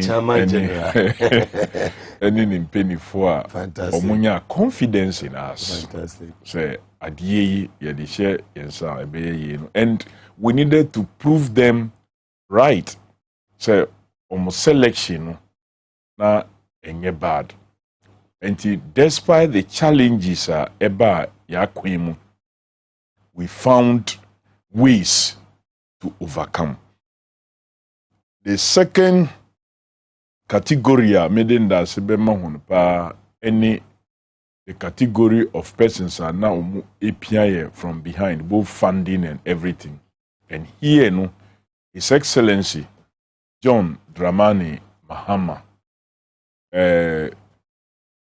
Openi Nyankopon Inshirano ewo akumapa owo edema oman Ghana any the party NDC say yenyi nukra as flag bearer we say most times nkrofo omope the leadership of the party as flag bearer no omodi omu sika ne support no omu mobilize ma omu na omodi ye agenda ebeboa omunkwa and personal interest nanso onu ye na adwen se ade no se party no engina yie a ubeye flag bearer ubeye flag bearer kwa enti se mbua bi wo ho a o se odi hye party no na mbua party no na party no ngina yie ansa na kra yakwa kudru the stage a yedru enti se yena yenim the levels of support or the ma party no yanka ho asema na ye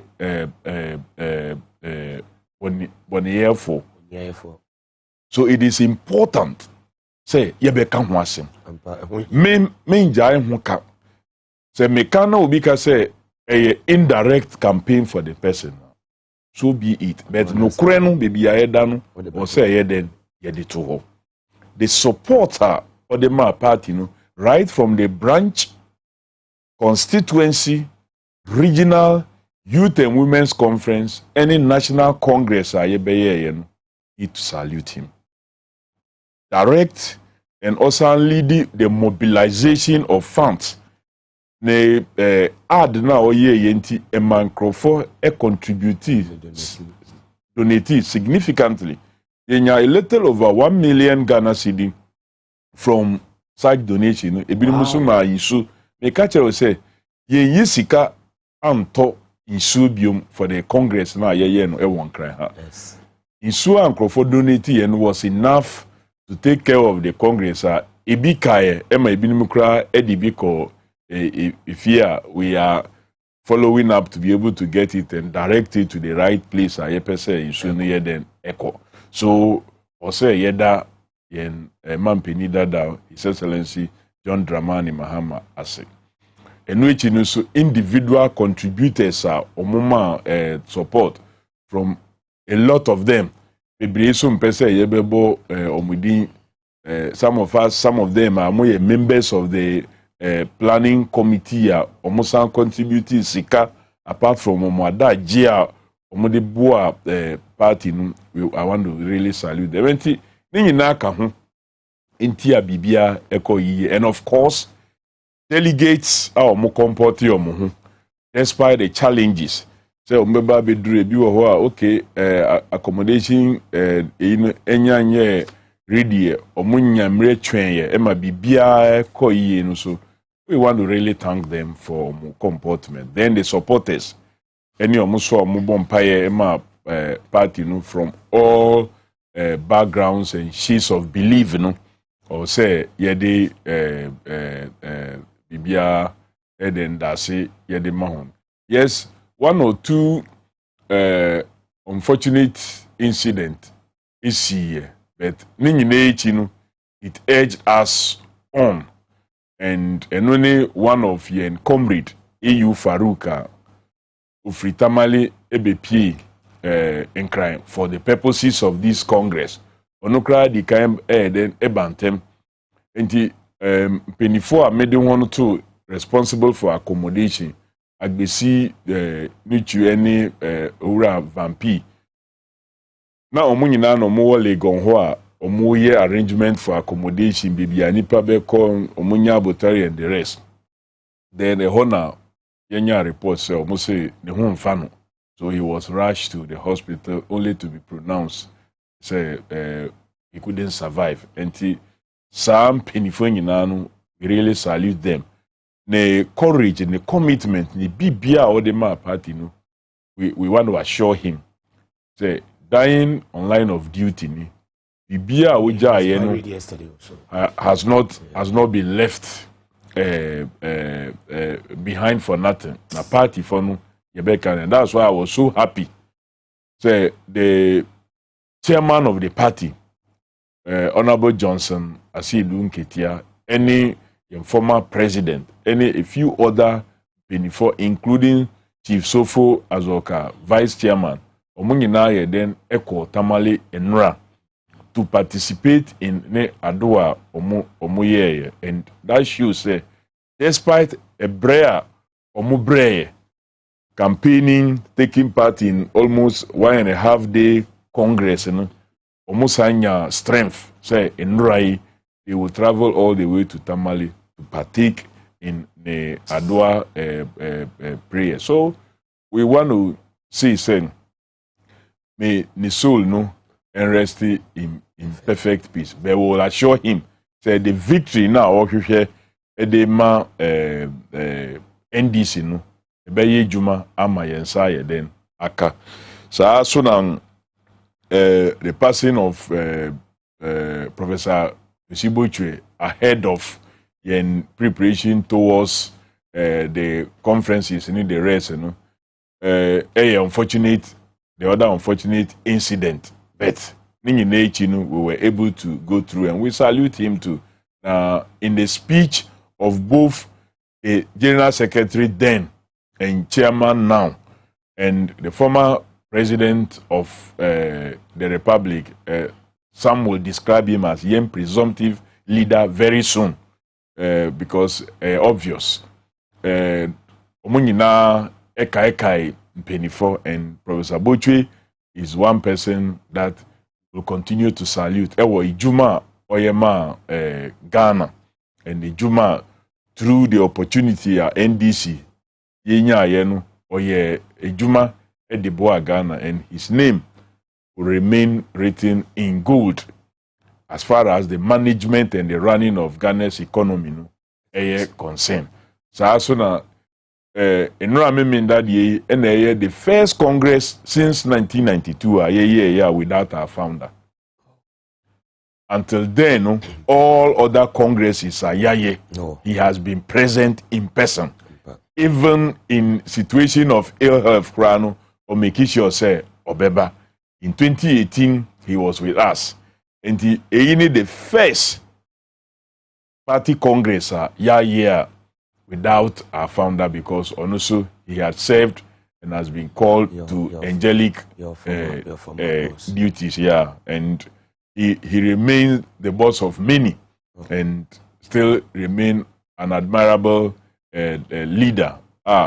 Ubi Kwino Emma Yinina, and that led to the formation of this party. And the spirit of all these solid persons continue to guide us and push us. Debia yenye mia ebeboa or mine, and you're not surprised why anytime NDC is in charge of affairs, or mine economy, or mine economy ye, not just economy with solid foundations get lead. Very well. Honorable Kofi Adams live on TV SYZ, your number one political talk show in Ghana, Gumbe show, and Wason Gusua Wuti, and Ebenada December, but so many that toss you do know. There won't be no near you know. His Excellency John Dramani Muhammad Tuja say about to call any Giano Yanfan tour, Nafi YNC Jones, Yanya Ejima, say 2024 no, Okono Abeya Kuna Abeya Day. It is every day.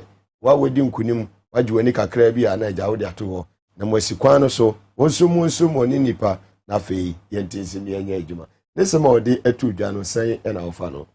A very timely and very important futua like odema party ni yenyina ekoye se na okasa at a national congress platform bibia yeto aba ADE national officers, but kasa na okano na enye meant for just the national executives. Meant for yinina from the national through the region constituency to the branches. Because when him say ye reorganizations are ye to abayi branch executives ye pe na ye call constituency. And you focus on how to get themselves together to elect constituency executives. Ye two constituency ye no na omuso ye ready to go and elect regional officers. Ye region now omunyina so together with the constituencies omu ye ready for national congress. And a massa period more of internal campaigns and the focus of virtually everybody.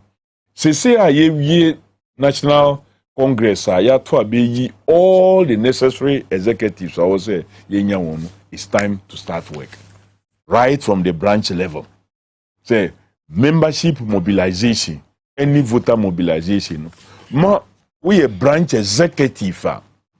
Meant na ho say who train say chairman be free national aba o branch and some na why juma and our regional chairman and our constituency chairman be free constituency ako branch and some na why juma. Me of all my positions I've held in the party, me a debia me kaya me depa any as branch chairman of Adisadel village.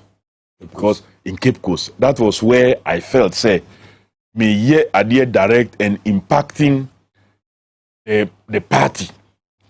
Me fa branch now before yen we need branch and I was able to turn it from a branch now yen we need to a branch that we won. I was just so happy because who be ye constituency executive who branches be ewo wase. So you don't have until we a brancher, you have a focused agenda. Fantastic. So each branch, the set of executives are the 9 elected, the 3 election committee members, the 3 disciplinary committee members, the 3 research committee members are making about 18 almost sorry na say omuye nhihye yie you'll be able to touch everybody within your branch area. And minimum there. His Excellency John Dramani Mahama ni message no okano ewo National Congress platform. But it is meant for yenyina, including the branch executives, because eho ena ejumano keseno ewo. Because the thing about party and party politics, and he say, to me you in film. Maybe who failure to do what you must do no be affect yenyina saa so na wo contribution nya wo be so be affect positively say edinkunimdie be den beba.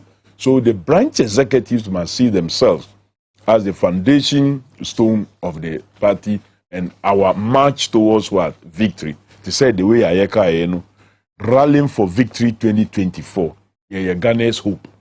And it's our rally no and just at the top.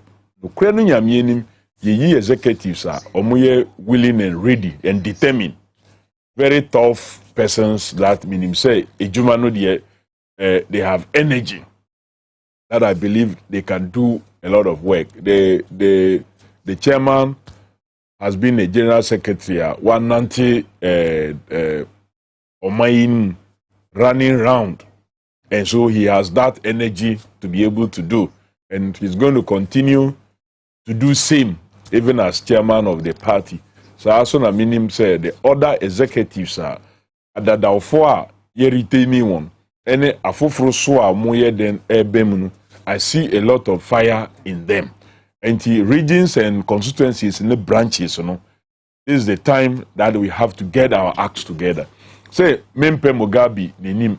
Mempe Kofi Adams nenim, you may not like me, but Ebano say ye jumanu for the purpose of moving the party forward. Muma how yebeka buma then aye juma and kunimdieno ebeye NDC there because that is the only way on mine able to me then apeja on mine free the doldrums status here was here to a status of growth and forward march.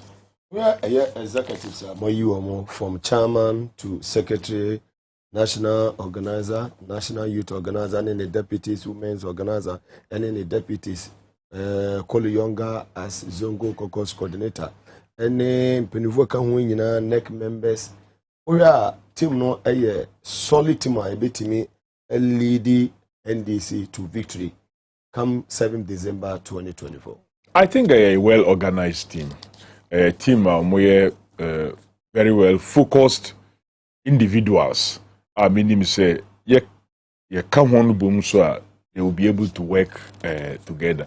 You see, one good thing, and it's the chairman of the party now has been a general secretary since 2005. 17 years. He's been a general secretary while witnessing Inyama Bibre. Fantastic. The ups and downs of the party. You've worked under him before? I've worked under him before as a deputy general secretary. No. So, unim, where to strike even in difficult situation. We are general secretary, you face with the everyday challenges of the party. Exactly. Whether maybe women's wing, now assembly is your mountain, you have to make sure you are in there resolving. Maybe we youth wing, now assembly, maybe between wings, any the general organizer, now assembly, appointees, the directories, any some other elected officers. So you are on everyday basis dealing with issues. So he's been involved in all this. Ine Okwakotina Esruho as leader of the party, chairman and leader of the party until Satama Yebeyi flag bearer. So in 2005, when he became the general secretary, we lost our acting general secretary and even the immediate past chairman, Omufi Imueko for me, another party. Obeda Samoa, Betzeden, and then the team. But he worked very hard together with many others, late Dr. Kwabna J, and all of us to push through. And at that time, the current general secretary was the propaganda secretary of the party. So now also the face of the party in terms of communicating the party's intended programs and the record street. Fantastic. So Omo Aye Juma together before. This is not the first time that they are going to be working. Sharia Ite was involved then. So she remains another very solid part of the processes. All the way through Yebewini power and was in government, the challenges in government and then the rest, the relationship between government party and the office, the founder, and then the rest. Ningina, he was involved, working together to bring back Dr. Beda Samoa and others, and then the reintegration of the DFP into NDC and the rest. Now, so he understands virtually every situations are challenges are a confronted party. So we're going to really have very, very ready hands.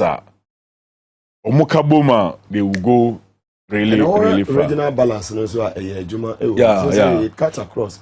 We have everywhere. Ubehu Volta, Ubehu Oti, extending to northeast and then the rest. Ubehu, you see Upper West, you see Ashanti region, you see Northern region, you see Upper East, you see Greater Accra, you find Eastern region, you have Bono region. So you find virtually every area present in the team that was selected. You will see the Western every area. Look, out of 19 persons that contested for the NEC membership, we were selecting 5. Out of that 5, you know me say Yeyima 3, Mema 2. It tells you that we were sensitive about Arabatego, Cecilia Saga, and Madam Kuma, Mrs. Kuma Minta. Then when you go to vice chairmanship also, Dr. Sheriaite was there. We were selecting 3, and we made sure that 1 was also a woman.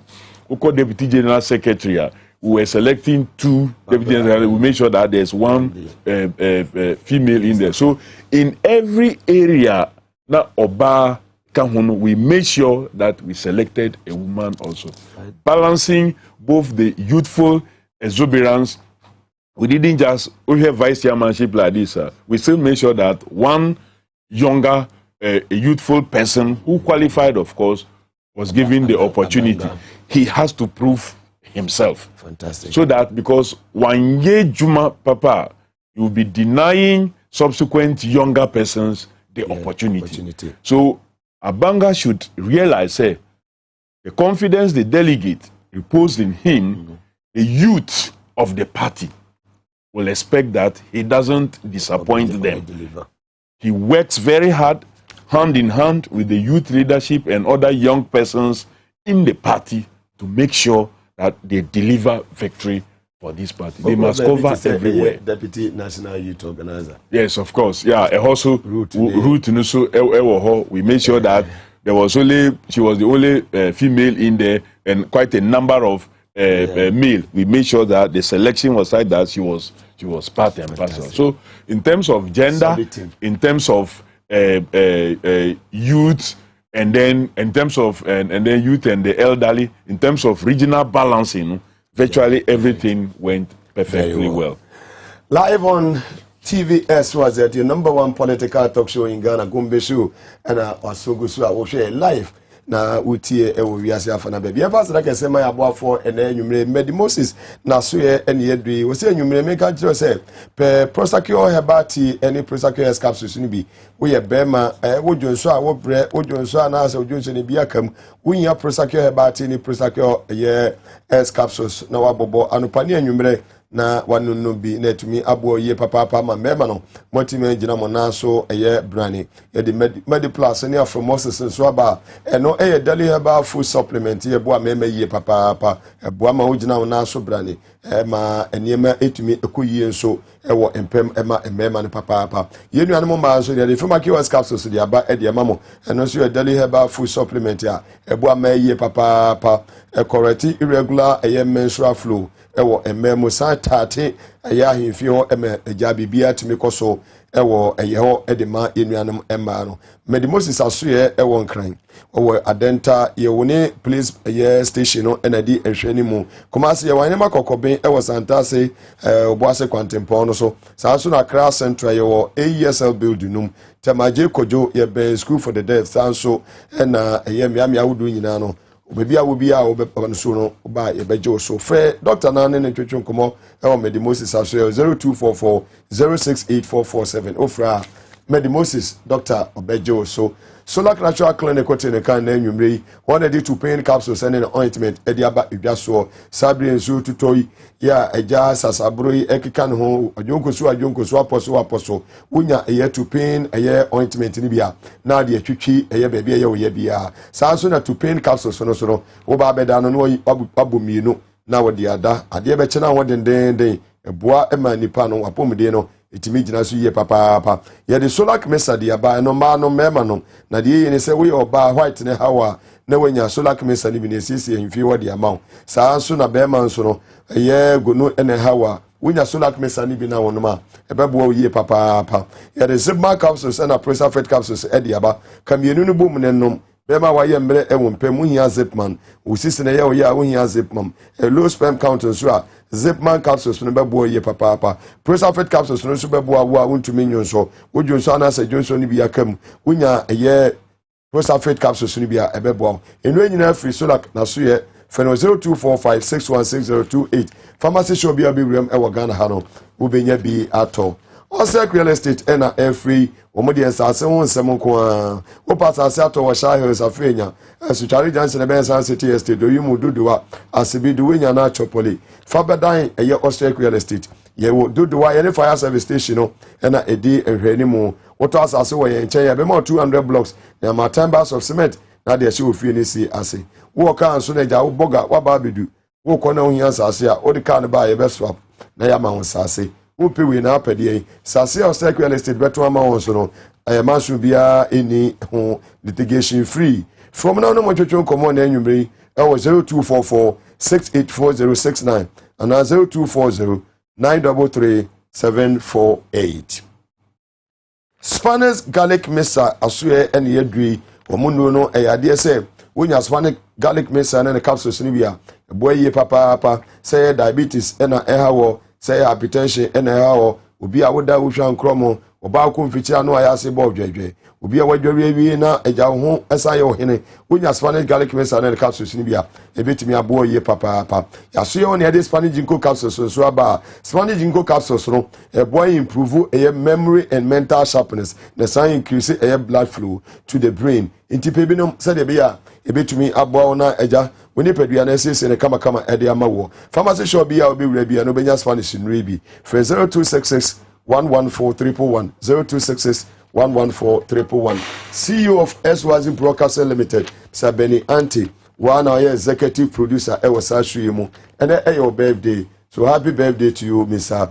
Benny Anti Prosa Joy aso eni adui obi a wanya mfie aduasa num ekɔ nanim ana obi a woso wanya nya mfie aduasa num no obaso oba won ban efri prostate enlargement ma wonya Prosa Joy de bia obenom baako de bia wanya mfie aduasa num ekɔ wanya prostate enlargement ne bia obenom Prosa Joy no baako anopa baako anwumre netumi abo ye papa etumi abo mo adwonso yi se de bia wo dwonso so a obememu enye wo ya tutumirikai when each pharmacy shop be a wagon ha Ura NS Chemist, Lina, Top Up, Unicom, Nisi, East Cantonment, Baseland, any Repasheba, any all leading pharmacies, organ, honey, hereby, and drugstores, Ubinya, a Presa Johnny Beato, for 0244 727028 or 0244 754380.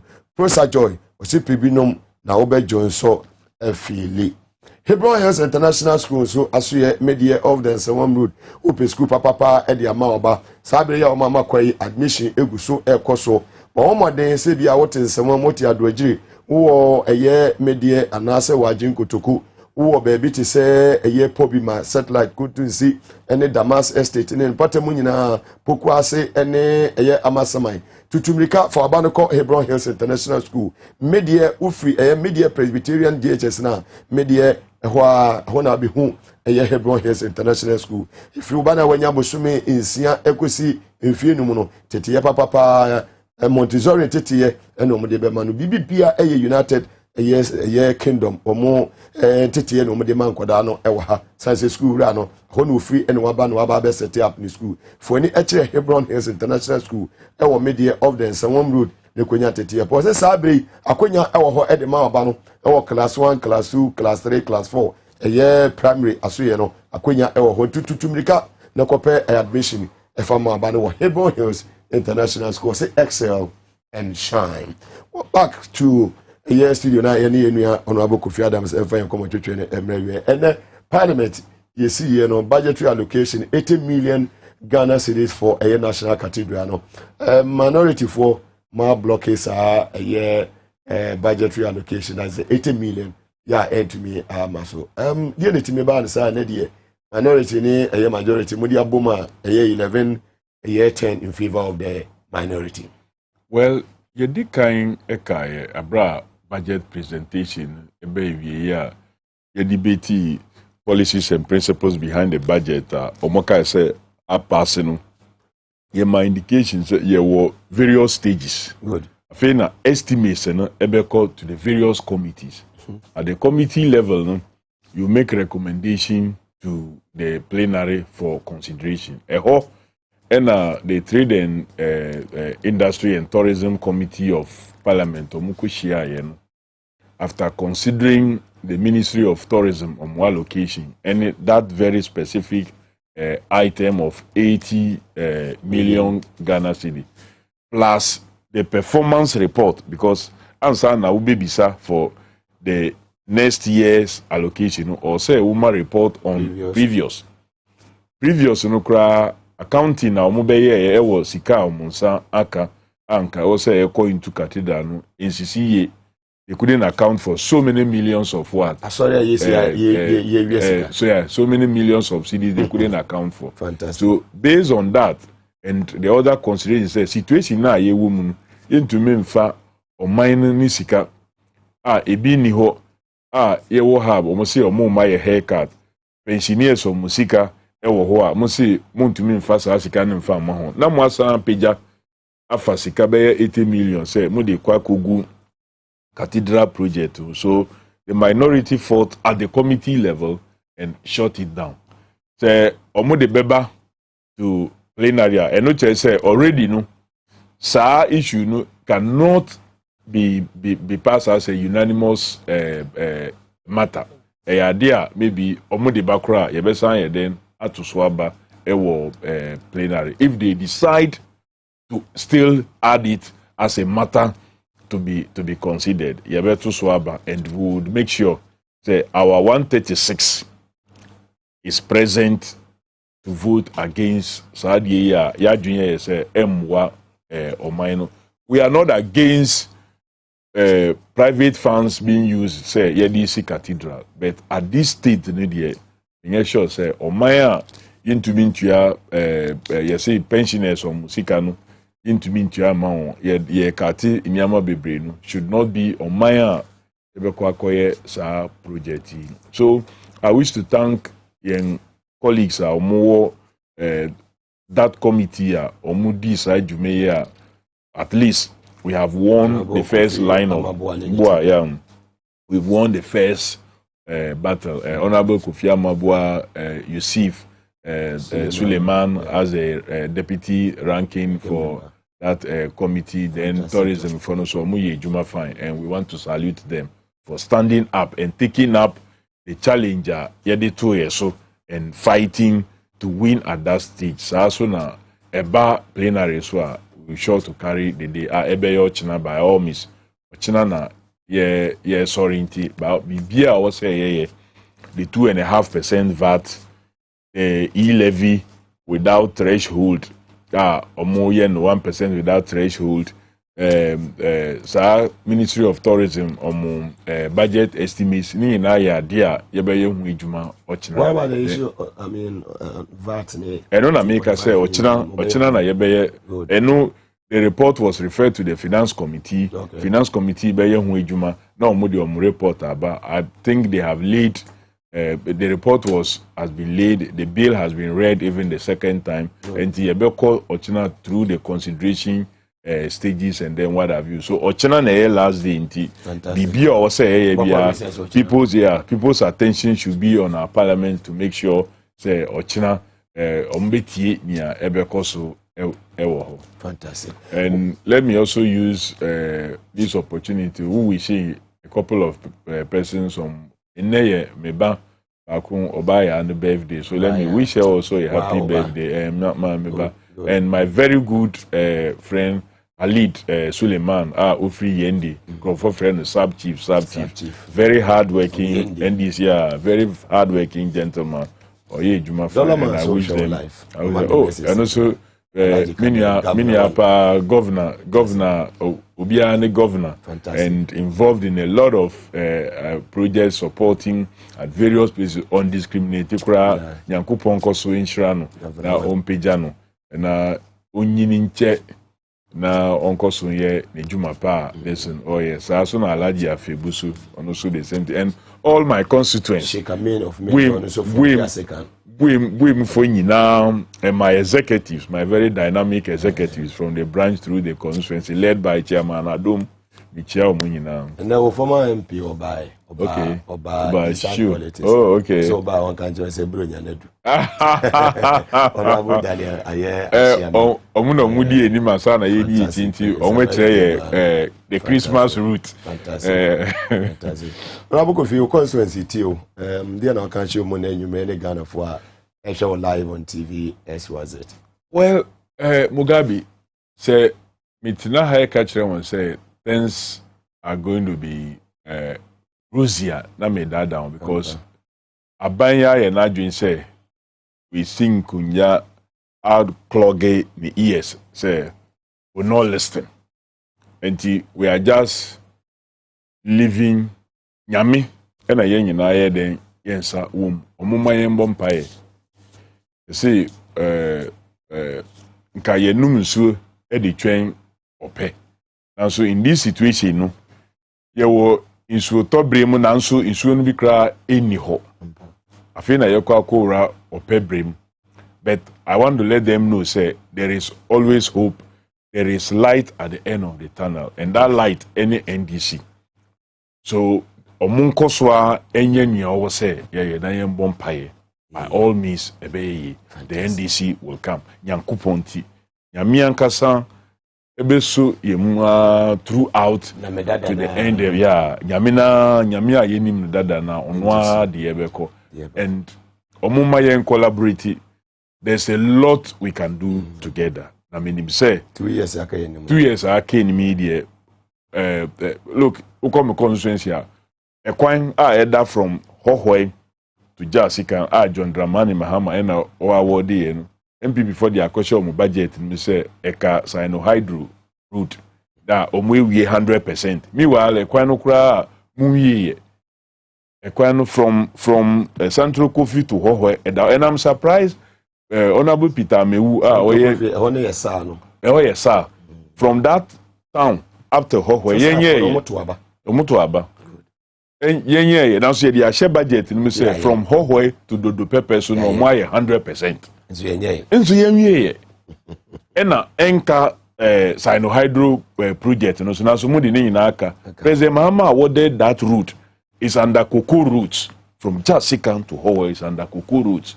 And no more suspend the project no? For a very long time. So we are auditing. I've heard mu say we are acquiring the share cyanohydro. This meanwhile in cyanohydro. Yes, cyanohydro is from Jasikan to the pepper. Yeah, of course. You have to export them. And another major route from Jasikan to Raura Nanka Ewo budget in them says here I must say more babeji 2.5% dedicated for roads and I've heard when you start road in every budget in them. How can you be taking out? Utini voter by rules and administration. Well, I don't know what we have done to him. Say because Omo creative region, no Muajion say they will pick some of the seats from there. So that is why they are doing what they are doing. But Omo there, we will still win all our seats. Yeah, the Gumbe will win all the 9 seats. in the Oti region. Voter ho ere ya die wie kra. Oh ya die kra. So very clear. Very clear. Say nti no mo yes adia omo say we are all one nation. More fast idea say you are punishing some part of the country because the must be careful and know say they were not voting in some areas. And so NDC address so yes BBA including ensure a critical need to all parts. So they should realize that. Very well. Honorable Kofi Adams, Member of Parliament for Wom constituency in the Oti region of the Republic of Ghana. And you may TVS was a bedancy. Madam was a duma eja. You be share BMD major say on the same platform Ebeye Yamia Dum Yetum Kwema 2023 Ebesan Edinsia or the same platform. So Yamisha say Yama a short notice no put me ebe boa ma adwumadi no bibia ekon kan kama. I mean ya de obi bia say ya hwefo ene mo a mo bo adwumadi nyina yedime famase dani Yamisha mo papa mo mama ye futu ewom ye maame Faustina Nelson da wase sanso ene mpanifo bibre a mo frɛ du ba bia ne mo to yefo na mo ne yakasa edu ba bia dia na mo gina echi no nyamfo Julius Debra adwumawura na me asomdwe enka wo no abusu nyina ye maame ma Joanna CPC Kumase yentimi mfa wase da endi nyame hyiawo woni abusu nyina Audrey mechawo ene anwumrei sanso ena Mrs Norman omi woni oba Marvin nyame hyia mo yie papa Sweet mother baby awubia na anwumrei me se wo hwe oba nyame hyiawo Dollarman yachiawo ene penifo honorable Samuel Sapon ambassador ohene ajekum sesa bi wo da wo mpem a wo hwe life nyame hyia obi bia ambassador Sampia le penifo onumunyamfo Johnson Esedun Ketia ene penifo mo NDC mu nyina efresro ebesi form nyame asomdwe enka mu nyina all the 16 regions yedamase sadane da nyina mo se mombre na mutimi ehwe Gumbe show mutie wo Power FM na mutie dwumadi awodo ni nyina dwabo ase abra na so mutie dwumadi awodo ni nyina no nyame asomdwe enka mo free staff obia wo adwuma ma ohene babo amabene news team dachi eni ni team Kwame Nka nyame asomdwe enka mo ageman 2023 de yede nipa na ede ebremo ibehye dwumadi ni nyina mo kena won we say TVSYZ Power FM ene radio SYZ 93.1 Asante Power so bema no homene so na Voter Power 94.1 so munyina edamase efensi amidi Edi Mugabe Maase me na midi dwumadi ho chiame meda general manager of TVSYZ Aboajiase na mada team ni nyina Ralph Peter ene Ima nyamishira munyina sanso na cameraman asese oba makeup wono a Kofi the boy oba adwuma papa Prince any team nyina nyameka ne se nyame asomdwie enka munyina memo nyina nso afishia pa oba ade ne dum ya edasa di hia memo nyina moniti chama survivor Medina ene honorable Sorogo nyame ademo kire obewo inside politics jumedi so memo nyina moniti